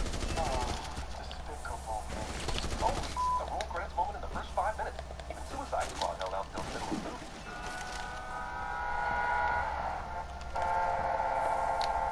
This quiet residential road has 3 enormous lanes to accommodate the sight gap. Also, I guess there are no real consequences for being a supervillain in this universe. Gru has no reason to be inconspicuous. One of Gru's many villainous deeds, violating his HOA agreement. Also, you know why supervillains usually live on a mountain or on an island? Serene seclusion, beautiful distance, mostly it's harder to get caught. But Gru lives in this land community, surrounded by other people. He gets to live his day-to-day life, questioning his profession. Gru has a garage that appears to be dirty, and he leaves his automobile, but parks it on the driveway instead. How much health do you freaking have, man? Gru has a video chat camera that accepts calls by itself, allowing Gru to be successfully caught in an awkward situation in his living room. Who is Gru talking to here? Is he asking Dr. Nefario to assemble them so they can be there before he gets to the lab? Because then he also tells the minions personally, "Minions assemble!" Why the 2 orders, Gru? Why the 2 orders? Why does Gru need this hilariously complicated Rube Goldberg transportation device? It's not because he's trying to keep it secret, since the method of entry is hitting one obvious button on the chair. A bumbling group of mutants are somehow capable of building and maintaining this giant lab. Jesus, Gru's corporation has some excellent benefits. How is it not gone public yet? Even in the world of animated bull, this perspective is nonsensical. Gru lives in a heavily residential area and went straight down in his entry tube for a matter of seconds. But movie wants me to believe he's hollowed out a fat cave-sized lair. How's his evil doing? Please don't the Times Square Jumbotron! Where's the camera? The Jumbotron is showing a direct perspective of Gru here, but there's no filming equipment in sight. We stole the Statue of Liberty, the small one from Las Vegas. Minions, many of which were presumably in on the heist to steal the smaller Statue of Liberty, are disappointed to learn what they should already know. How tall are minions? Like 2 feet tall? Statue of Liberty outside New York, and Las Vegas is 15 feet tall. These minions almost come up to the top of the pedestal. My point is, this movie decides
God, bro, why is there always... Line of black smoke coming out its back end. The scientists just happen to be testing out their super secret shrink ray right before Gru and his crew make it to the facility. Also, why are these guys so scared and relieved by this test? Haven't they done this before? Shrink ray's technology has been around for long enough for Gru to hear about it and make a plan to steal it. So they should have done many of these tries. Gru somehow knows the exact location of this shrink ray and is able to drill through the ceiling, grab it, and escape with absolutely no difficulty at all. Almost as if the movie wanted to push through this part so it can spend its energy on the montage of Gru and the three little girls at the amusement park. We got it. Why wouldn't Gru have taken more than 2 minions with him on this highly perilous trip overseas? I mean, sure, they got the shrink ray without a problem, but maybe a well-trained horde could ensure they kept it for more than 30 seconds. No. Gru continues to fly perfectly straight while his prized possession is stolen in front of it. Gru releases all of his bombs and missiles at once instead of conserving them as the fight continues. And even if they were effective, he'd have destroyed the f***ing shrink ray. Vector's playing the Wii, but there's no motion sensor bar on this TV. And anyway, the whole point of the Wii was to get the players standing up instead of sitting on the couch eating potato chips. So Vector's doing this Wii all wrong. Gru, who is also supposed to be a world-class supervillain, is seemingly unable to anticipate the security measures Vector may have on his property. Who survives this? And this. Look, are we just gonna go full Wile E. Coyote here? Because I'm already suspending my disbelief so hard my back is hurting. How big is this town anyway? Not only are the two most international villains located within what looks like a mile from each other, the orphanages nearby? You have been given the Medal of Honor. Miss Hattie sees these things appear in real time on her screen, but apparently just learned how to use a computer, so it doesn't surprise her. Can we proceed with this adoption? Please tell Margot, Edith, and Agnes to come to the lobby. Wait, how did Gru know what the girls' names were to even get on the adoption list? Be adopting any of these girls? Booyah! Seen as further proof that this may be the worst villain who's ever existed. Instead of using his new shrinking power to roll out a rain of villainous behavior, or shrinking that giant pyramid he obviously has, Vector inconveniences himself by shrinking the appliances in his bathroom. When we got adopted by a bald guy, I thought this would be more like Annie. It kinda is. Aside from the large weaponry that's being obviously displayed, the story's pretty similar. Wealthy bachelor adopts a girl from an abusive orphanage for selfish reasons, doesn't like her, then warms over time. The only thing that's missing is yet another cover of Hard Knock Life. Stay away from there, Express! Well, I suppose the plan will work with you. Sure, Gru's a villain and all, but does his villainy typically involve child murder? He's incredibly casual about this. Dorothy's here. The movie continues to be a big old cheat when it comes to perspective, considering those spikes were way too long to miss impaling Edie. As you can see, I provided everything a child might need. Why is Gru even keeping up this subterfuge, even for a night? All he needs them for is to get into Vector's mansion, so why not go there as soon as they're adopted? What about the air? Instead of backstop would easily put Margot in the box of shame back at the orphanage. And since this sassy retort gets basically no reaction from Gru, I would significantly match before she will then either Gru or Vector. I will see you in 6 hours. Okay. Don't worry. Everything's going to be fine. Why'd she even need to reassure them? And it's probably for a loving household, but all 3 of them were adopted at the same time, and they're basically free now. I'm convinced that at least 72% of Minion humor is ass-based. What are these? Adopted cookie robots! I know this is a comical misunderstanding, but why the option of Mario be alive with boogie robots, tiny boogie boobs? Master villain Gru plans every detail of his heist to leave 3 complete strangers unsecured to run amok in his house. Yeah, he's new with this whole child rearing thing, but come the hell on. That's cool. Earlier, Gru timed his entrance to the tube very specifically, but now the door stays open long enough for the girls to get inside. And even if there were a weight trigger, there's no way these 3 girls weigh as much as a fully grown Gru. I meant to close that. But they're in a severely underground bunker, and now the Minion is floating away into the nice neighborhood. Nobody's gonna notice. Does anything mean anything in this universe? What I really wanted to show you is these. Now those are Where? robots. The only thing that Gru's has to work on, but he led this presentation with an anti-gravity juice and a silly fart gun. Real life. I am his boss. Openly shoots people in crowded venues with a freeze ray, and intimidatingly drives his enormous vehicle in regular traffic. That should be enough to call attention to the fact that he's a villain. But he also has f***ing newspaper clippings on the wall that tell everyone he's the best villain. So why the silly cover story here? What are those? They are my cousins. Okay, so if the kids buy that a mutant blind pastel butt flog is an actual human, I guess anything goes in this movie. And I am completely uninterested in the stakes for leads. Geez, these Minions are assholes. There's a perfectly good spot that you could even pull through right next to the handicap spot. Minions go all the way to a Costco-like store just to get a toy, which means they'll definitely come back with a 5-pack of toy unicorns, 3 jugs of milk, a flat screen, and a rack of ribs. 49 seconds of pure, uncut minionation. Hope you appreciated it when it was only that long. You're never going to be my dad. What the hell? I mean, I know hasn't been that bad. Didn't get too pissed when they broke into the lab, tried to replace Agnes and Toy immediately, let them have a TV party, then provided a warm bed for each of them. You may want to pump the brakes on this whole angst thing until after he steals some mood. Beautiful. These little bastards couldn't recognize a suitable stuffed animal in what was essentially Walmart, but were able to dress a toilet bowl brush to look like a toy. First, we're going to dance class. We have a big recital coming up. Come on, man, these are orphans. If they have a dance class they regularly attend, they were doing hard sales labor for their evil headmistress. She ponied up for dance class for all three of them? You're going to suffer the wrath of crew. Seriously, I'm going to count 3. Steve Carell's accent was briefly hijacked by Hans and Franz. Bruce shows up to this highly secretive mission at Vector's place in his highly conspicuous crewmobile. Name one person who ordered more cookies than me. That'll be $52. Holy Vector ordered 23 boxes, so even though these aren't technically Girl Scout cookies, that's 25 a box, and it's a fantastic deal. Not only are these sentient cookie robots able to track down the location of the shrink ray in a matter of seconds, they're able to hack into an evil genius' secret vault and security system with zero difficulty.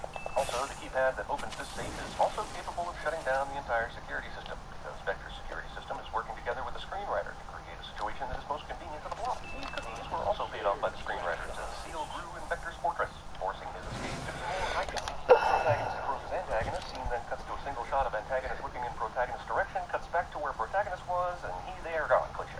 Vector conveniently has a ventilation system that has plenty of room for a man and his minions to properly die hard. That's hilarious, but also unnecessary when you have a shiny glowy thing that could light their way right behind you. Casual vehicular homicide is casual. Also, this really does serve the dude right. Who the would fish off a guardrail on a steep curve of a busy-ass highway? It looks pretty old. Maybe he was hoping for some death. Too bad he used his real name when he adopted the girls, right? If he used a fake name, he probably could have abandoned them easily without them showing up right back at his doorstep. Overreaction revenge shot would have definitely disintegrated the stuffed unicorn that was being coveted. You don't love me! Despite how annoying she can be, Agnes is freaking adorable. This moment alone of having a Gru-like rush of affection. Quick, take one set off before she does something else obnoxious. That was awesome. You blew up the whole thing! With no legal or societal consequences. Like this anarchy. Whoa, motherfucker! That's well done. So the moon is in optimum position. Movie that's played way fast and loose with physics, perspective, laws, biology, humanity. Decides to throw in some bold sciencey stuff to create an arbitrary deadline. Can't afford any distractions. What's supposed to fire those assholes? Someone that's sticking around with the boob robots and fart guns, but all of a sudden there's a sense of urgency? You don't seem terribly focused, Gru. Why is Perkins even keeping up his appearance of the Shouldn't he be getting the location of the shrink ray and telling Vector about it immediately? What's the benefit of keeping him on the line? So, is he keeping his identity a secret or not? He's just walking every time Gru is talking about villainy, so pick a side, movie. The ever-flexible size of this underground bunker that's directly under a regular neighborhood can now hold a functional rocket ship, because the movie don't give a about what you think you previously saw. Mine seems like a dead guy. The movie will clobber you over the head to remind you that Gru's a psychopath. Now that he's listening to a Pharrell song, he's completely harmless. Hey, Dad. What the hell does it matter that Perkins is Vector's father? The only advantage this gives Vector is awareness that Gru stole the shrink ray and apparently an endless supply of apples. This is a screenshot of a moment that never happened in their previous video chat. During that chat, the only person who was ever present in the shrink ray I'm confused on how the hell them two got there. Do you have any idea how lucrative this moon heist could be? Actually, no, because moving on. How are you seeing me? How do you see me? Being considered the best villain alive. So just wait till Bruce sees my latest weapon. Squid launcher! Oh yeah! Someone explain to me how this jackass was able to steal one of the pyramids with only weapons that launch sea creatures. Oh, I don't like this book. This is going on forever. Late movie Gru would be excellent at CinemaSins. Hang on, his last name is Gru, then why does Gru go by Gru? His first name is apparently Polonius, but that's definitely not what it says here. Gru, you and I have been working on this for years. Your chance to make history. He's been working on this for years. Gru just went to ask the bank for a loan after Mario told him they didn't have enough money. Then he steals the ray and builds the rocket within 12 days. So why did this take years? I'm here for the girl. I was saved to college. You wanted to return me. And in this universe, we treat children like that juicer you ordered on Amazon when you were drunk that time. Goodbye, Mr. Gru. Thanks for everything. Protagonist begins movie as a cold-hearted bastard that lives a life of crime, then is forced into circumstances where he needs to care for another individual, but then the business of his previous life makes it impossible to care for that individual and they hate him for it before inevitably reconciling cliche. Not only is this apparently the first indication the neighborhoods have that there's a secret underground lair, but given the amount of rocket fire, Gru has definitely killed everyone in a 10-block radius. Oh yeah! This character is definitely Discount Syndrome, made even more annoying by giving him a stupid-ass catchphrase or two. Sure, minions can can survive the cold vacuum of space because they'll do whatever it takes for a cheap joke. We're clearly watching the minions watching a screener of the movie because there's no way that they are getting over it. Yeah, something like this would happen if the moon went away, but several other more devastating things might happen also. The Earth would start spinning faster, making it shorter, and the axis may dramatically tilt, causing extreme weather. I could go on, but just know it'd be bad. But instead of Bruce trying to do this, showing how much he can do it, demanding money, so he doesn't do it, he decides to steal the moon. Ask for no money, watch Earth fall apart while everyone wonders who stole the moon. I guess Groot's only driving factor is to prove to himself and his mother that he did a very big thing, but he doesn't care if Earth is full of the process. We have to warn him. And fast!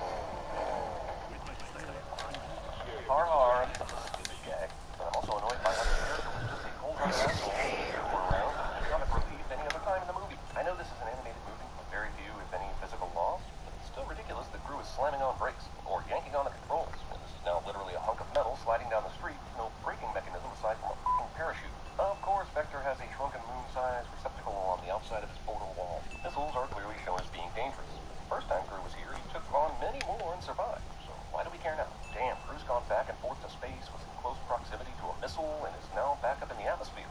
Gonna need to pop his ears or something fierce after this shit though. Mario Ex Machina. Also, how did Dr. Mario and the minions know that Gru would become defective later? He only knew about the shrink rays effect wearing off, just trying to warn Gru. He had no knowledge of the kids or Vector. Moon decides to pause its enlargement for several minutes after this point for dramatic effect. You're going to have to jump. Jump? Are you insane? Yeah, but nothing bad ever happens to anyone in this movie, regardless of what they do. Not so fast. I gotta hand it to Vector. He's great at being an asshole villain. Much better than Groot. But I never wanted to punch an animated character in the face more in my entire life. All these assholes were able to make a opinion change and pull Groot and Marco to the ground, allowing them to be caught right at the last second. The moon, which has still not increased size since its growth spurt 3 minutes ago, smartly tries to check its way out of this movie. Also, why is there a giant red button that's sole purpose is to make the escape pod go straight up? God damn it, movie, I want you to science. Once again, law enforcement is baffled. There's law enforcement in this movie? Okay, don't start for bed. Wait, the orphanage let Gru re-adopt these girls? Not only did he give them back a couple days ago, he directly influenced their kidnapping from the recital. To be fair, he's only been a parent for a few weeks at the most. Let's not cash that sentiment in just yet. Oh good, the moon is back in the sky. Now it's a super close Bruce Almighty supermoon, and we're all gonna die when he gets sucked into our gravitational pull. Cue the Bee Gees. Many minutes of maddening, moronic minioning.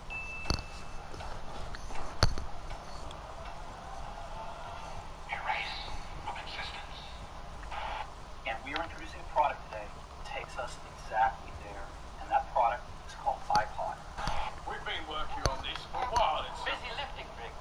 They fill you with gas, and the gas is so terrifically lifting that it lifts you right off the ground like a balloon.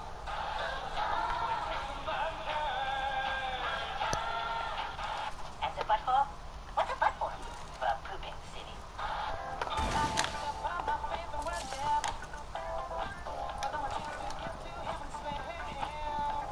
We sold 43 mini mints, 30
Because if I could take more than Recently single. Natalie apparently went a little overboard, regaining Agnes' birthday party. No, you're not doing your business on the producer. Look at Reds. Great. If this is what happens when Kyle takes a leak, the entire yard will be a wasteland. Mr. Groove? Lucy sounds suspiciously like Miss Hattie from the first movie. Are we sure that Miss Hattie has an assumed new identity after having gastric bypass surgery? No one in this entire neighborhood witnesses this woman beating and running over a man with her car, allowing her to get away with his kidnapping stuff. He tells me pretty early. And I'm so thankful I'm going to add 10 extra sins for the remaining fold to this running time. Minions have witnessed the entirety of Gru's kidnapping and trunk stuff. Nothing until she starts to run away. This little asshole must have in his back pocket. That's all right. No one in this bustling pedestrian area noticed any of that minion capturing bullshit. The movie continues the tradition of its main characters acting in very non-discreet and borderline dangerous ways with absolutely no consequence. Why did Lucy go to the trouble of tasing these assholes a few seconds ago anyway? They're wide f***ing awake. Now she doesn't have any issues with them, presumably because she knows how many toys they're going to sell. We interrupt this Despicable Me movie to bring you Finding Nemo 2, Find Harder. We are the Anti-Villain League. A secret league that is so secret they didn't even exist in the first movie, even though people were stealing pyramids, shrink rays, and the moon. But you want to melt the polar ice caps? Or even steal the moon? Then we notice. Which is why we mostly just sit around with our thumbs in our assholes, because there are only 3 or 4 people in the world that want to do that. Agent Wild. Oh, me now? Obvious Judy Greer character is inexplicably not voiced by Judy Greer. The lab was devoted to experiments involving PX41. A serum that could only be tested in the Arctic Circle because of reasons. Was this scientist unaware of what the serum was going to do to this bunny? Or were the other scientists in the building just picked him to test this stuff on this rabbit, knowing that the rabbit might kill him? You know how a villain thinks, how a villain acts. And you guys don't? I thought you were the main line of defense against supervillains. How the f*** have you been doing your job up until this point? This submarine, which is only a short boat trip away from what has to be fucking Malibu, somehow quietly surfaced during Gru's conversation. Even though the entirety of it was submerged. Hilarious and all, but couldn't the whole point of having minions making them do menial shit like drilling all the way back from dry land?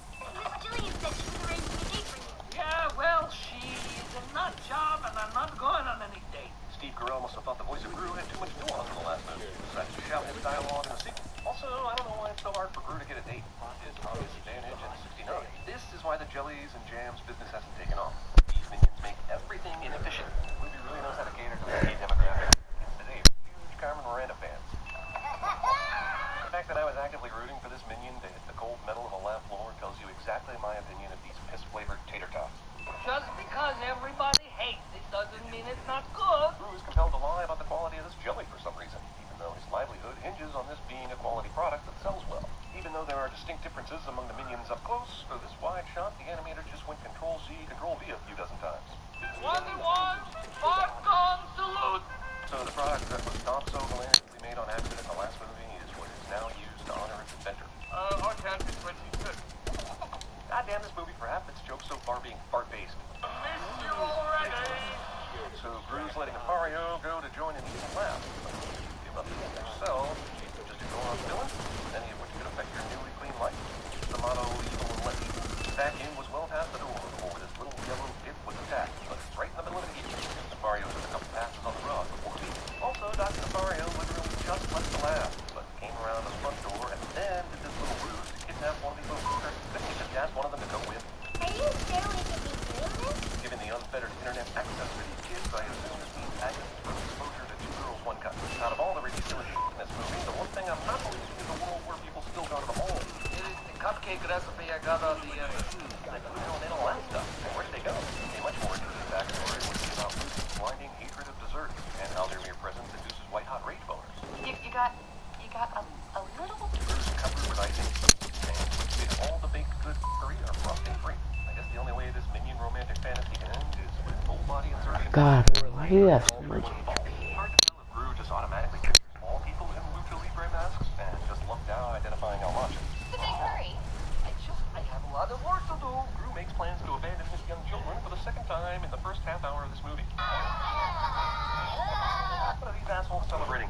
They haven't done anything, and quite a few of them should be on constant guard of their formerly evil lair. If this is just some random Tuesday, then these little defective sausage links have a serious problem. Kevin, Jerry, watch the girls for me, okay? Dave, Stuart, come this way with me. It's not that I don't know these minions have names, like Dave, Kevin, Sammy, Dick, and Francis and all that. It's just that I don't care.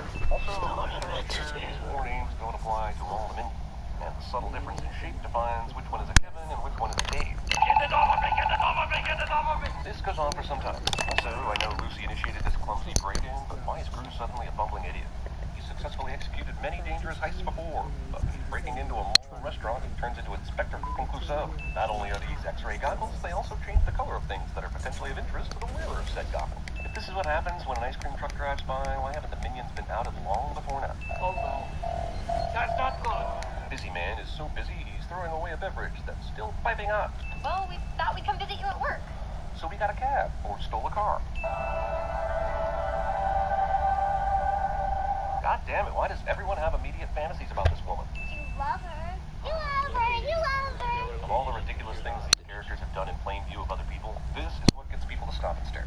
Okay, these shops look like they all belong in a shopping mall. Like the bridal place right there, the restaurant of course, even the hair club. What the f*** is this place? A speakeasy casino? In the mall? Man, Edith is incredibly dry for someone who just emerged from the water. Movie continues to pad its runtime by accosting me with his... Oh, it's hot. Otherwise, go for it. If it picks up any traces of the serum, the sensor in your belt buckle will make a sound like this. Meemaw, meemaw. Sensor technology was sadly invented the day after they broke into El Macho's restaurant to find the serum. Also, this little tidbit is explained to Gru right before he walks into the store to look for the serum, instead of earlier when he is given the fancy belt. Forcible salsa course. He likes me. This chicken kicked Gru's ass last night and should have no problem doing it again, but only makes one futile attempt at biting Gru here. Guess it's playing the long con. Rue discovered traces of the serum at Eagle Hair Club. Interest? No, not interesting. It's the breakthrough of your whole investigation. Why do we have to have all this bullshit about dating and bakery and minions? We have a fairly interesting mystery plot that could be explored.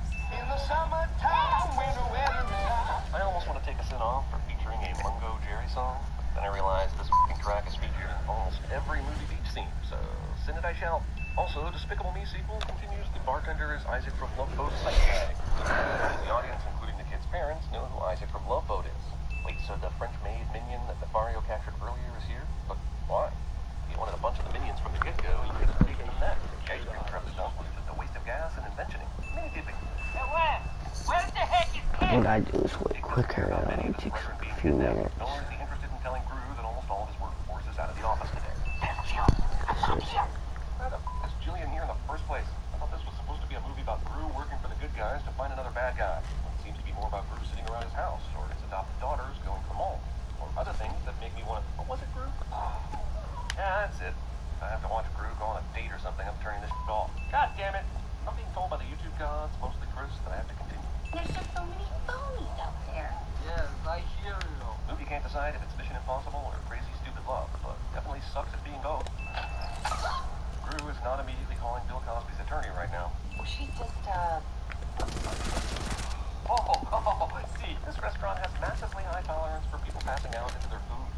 This really is set in Los Angeles. The straight-up drugging and torture of this poor lady's food was conceited and polite, but certainly not horrible, displayed as a casual meet-cute between our actual protagonists. Of course, this is a f***ing kids movie. Also, when Lucy knocked Gru unconscious earlier in the film, she put him in the trunk.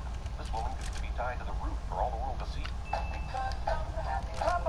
Definitely gonna remove the sin for this dope Pharrell track, but it also reminds me that this song lost the Oscar to Let It Go that year. Let it go. Let it go? I can't dance in my car to that bullshit. For the egregious Academy error, I'll remove 2 more sins. You're welcome, Pharrell. It's empty, but we found traces of the BX417. It's our man. Even though the jar is empty and the contents are the extremely dangerous part of the situation, we're going to completely blow our secret cover and expose it all over this mall floor in front of everyone. What now? Well, now you're free to go back to your business. Wait, Gru should be paid for this? I know he's got some decent money. I'd be shaking this well-funded government agency down for my days. Also, why did they need Gru's help at all? If they knew the serum was in the mall somewhere, why do they need a former villain to smoke it out? A regular agent could just go around and interview the very few business owners in this small shopping center. Looks like they need you. So... Hi, Gru. Romantic leads start off hating each other, but realize they respect and even love the other person before some entity forces them to separate before proper copulation cliché. 20 seconds of Gru returning to old school Gruage. Gotta play the hits, kids. Also, I guess Pharrell didn't get a sad song composed for this montage. Every time we've seen this door open, it's opened into the house. Screw's front door like one of those up the kitchen door, swings both ways. See here?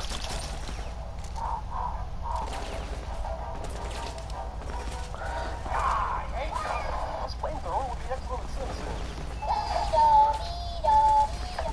The fact that actual kids copy this noise frequently and openly after seeing the movie earns it 5 additional sins.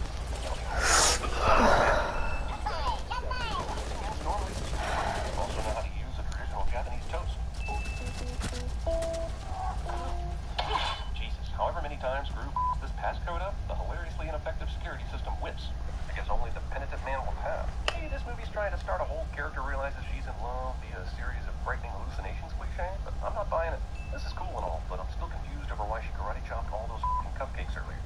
You are El Macho. That's right. But where the hell did that tattoo of the Mexican flag on his chest go? You remember it, right? The joke that went on for several seconds too long earlier in the film? Not specific enough? No. So this is your new job opportunity? Absolutely. And because, just like in the last movie, all the world's villains live within a short drive of each other in discount LA, this should not be a shock to Gru. He is an indestructible, mindless, killing machine. Weren't these f***ers already indestructible machines? I mean, one of them was still alive in space. No easy, hard up. I thought I was bothered by the large groups of jaundiced guys, watch it. This army of tweaked out grimace dicks is far worse. How the hell did Lucy know that Gru was going to the Cinco de Mayo party? And even if she guessed he'd be attending, wouldn't it make more sense to go back to his house and wait him out there? The last act of this movie is set in motion due to a silly move by a supposedly smart redhead, so I'll call this the Lois Lane effect. He never mentioned that you were both working for the Anti-Villain League. Lucy, who's supposed to be a highly trained spy, allowed her actual work badge to be stolen by a chicken. It does sound silly when you say it out loud. Gru takes the motorbike ability, or whatever the f*** it's called, instead of his normal Gru-mobile. This franchise can't be dependent on only selling minion toys. When the f*** did El Macho find the time to load up all these new minions into the rockets, let alone place the rockets outside? Gru had just left the still raging party and turned right back around. Okay, let's talk about El Macho's plan. He faked his own death at the height of his popularity for no reason. Then hid out by opening a Mexican restaurant at a f***ing mall in a busy city. Yes, biding his time until the serum was developed in the Arctic Circle and Dr. Nefario is available to be recruited because Gru's not villain anymore, and he just happened to have a bunch of minions. That's the serum. I don't even know what he wants to do with these things anyway, other than evil, indestructible. Really, how many things had to go right for him to enact this incredibly incoherent plan? Also, did El Macho take a loan from the bank to execute his evil plan? Is he just rolling deep with salty salsa? And if he is, why the hell is he bothering with it?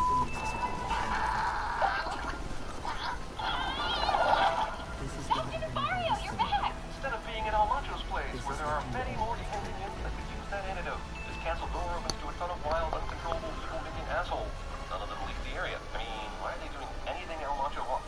Jesus. Nefario Ex Machina for the second movie in a row. This movie is the laziest attempt to be ambitious I've ever seen. What's happening to my minions? Where the balls has El Macho been? There's been an uninvited visitor, an evil minion uprising, and a f***ing firefight full of antidote going on for the last several minutes. I imagine the pitch for this last act was something like, the Green Goblin Wolverine takes the serum and becomes Grimace, King Kong's for a little bit. Then Harry Potter remembered he had the basilisk tooth, and then the bad guy does a Jim Carrey impression before he's defeated. Also, when El Macho demonstrated the power of this serum, he showed the Kevin monster get shot, burned, and eat a police car. All those things seem more dangerous than a taser. Yet here we see Gru tase this supposedly indestructible purple monster El Macho, and he reacts just like a normal person would. Well, we're done with the villain, but there's 10 minutes of runtime left, so we'll definitely get a bunch of singing minion bullshit. Also, I'm really annoyed that even though the minions are dressed like Backstreet Boys, they're singing I Swear, which was performed by the greatly superior boy band All for One. Wow, you think this minion orgy is bad at the end of the movie? What's even worse is they invited the woman they drugged, tortured, and left for dead. And she showed up. In case it's been unclear before, I'll say it again. These post-credit scenes come right in the ear. I guess I'm about to stay away for a while.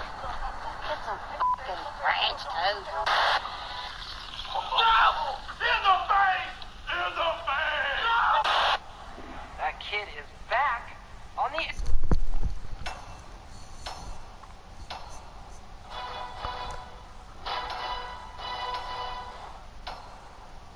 Comcast. This already annoying logo, which I'm going to go ahead and give 5 cents for, introduces the first fart joke in under a minute of the movie's runtime.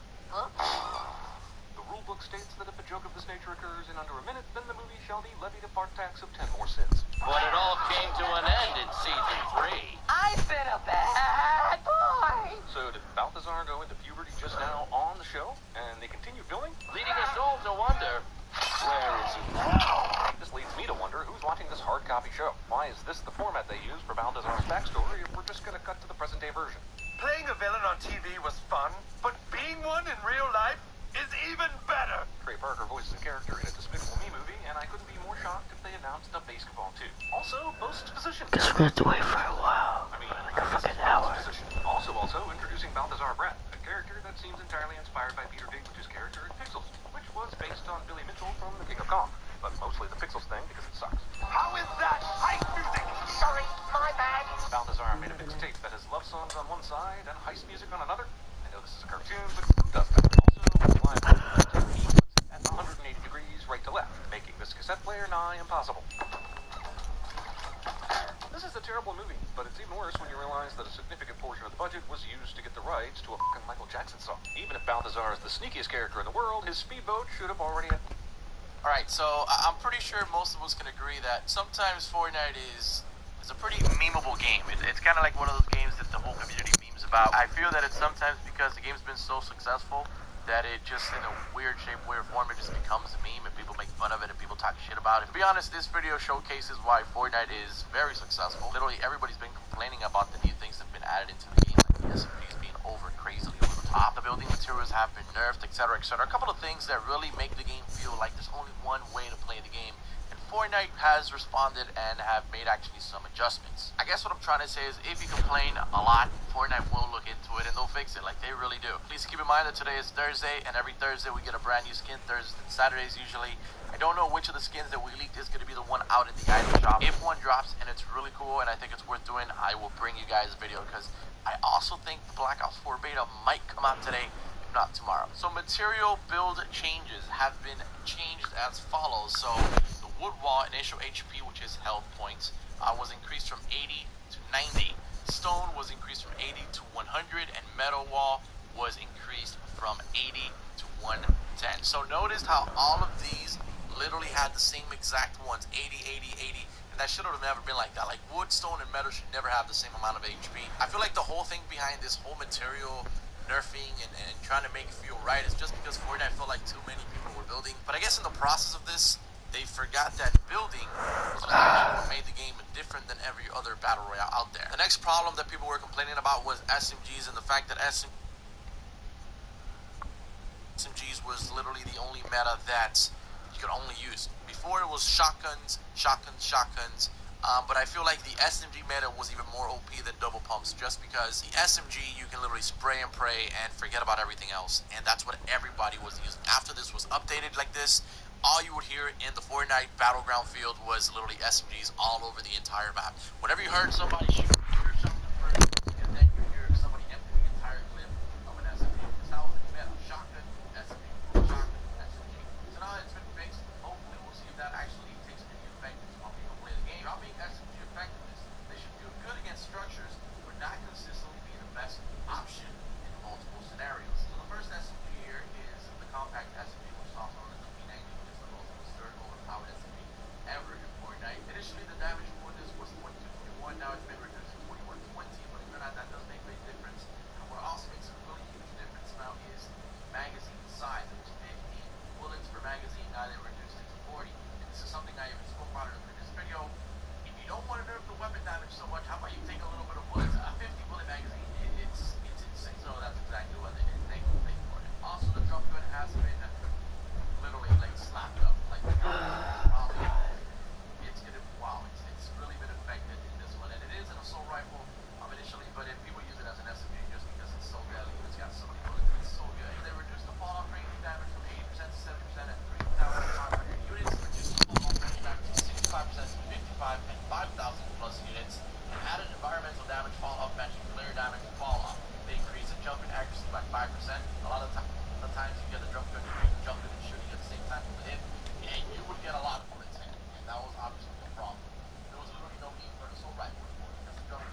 Oh yeah, there you go.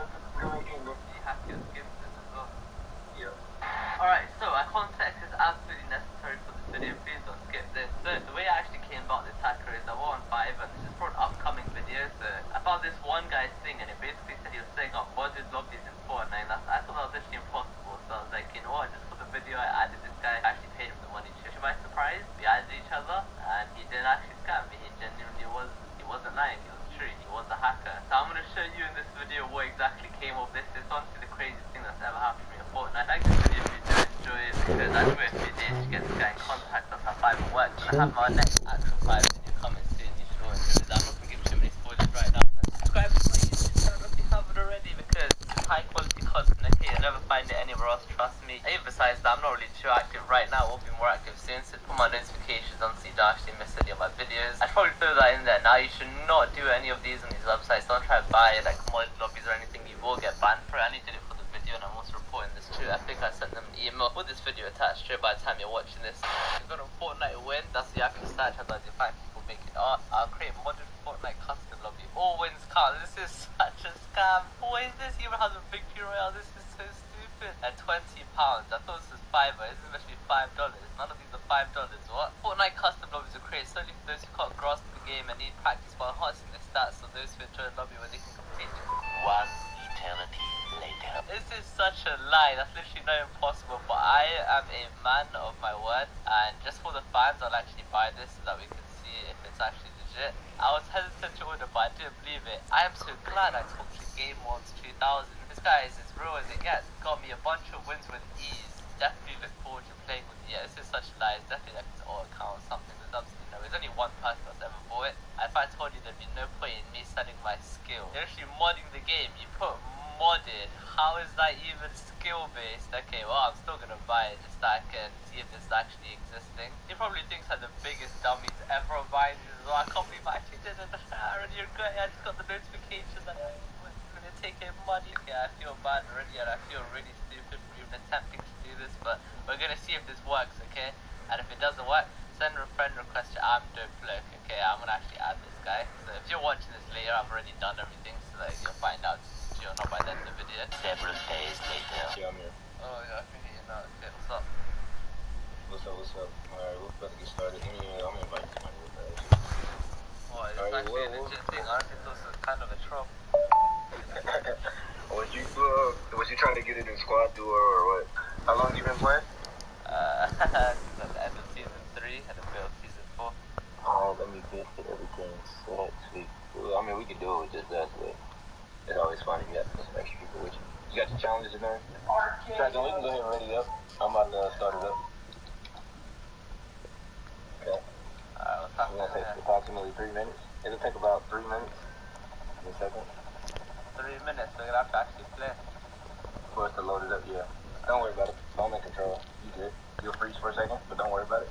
You froze, you can't move. Oh yeah, I can't move. Wait, what? It'll be froze for about 3 minutes. Don't worry about it. Approximately. It all depends on how I'm doing it. How am I gonna land then? Oh, okay. No, don't worry about. Don't even worry. Cause we're not loaded into the match. Like, don't worry about what your screen says. Connection time. None of that matter. The game won't start until I let it.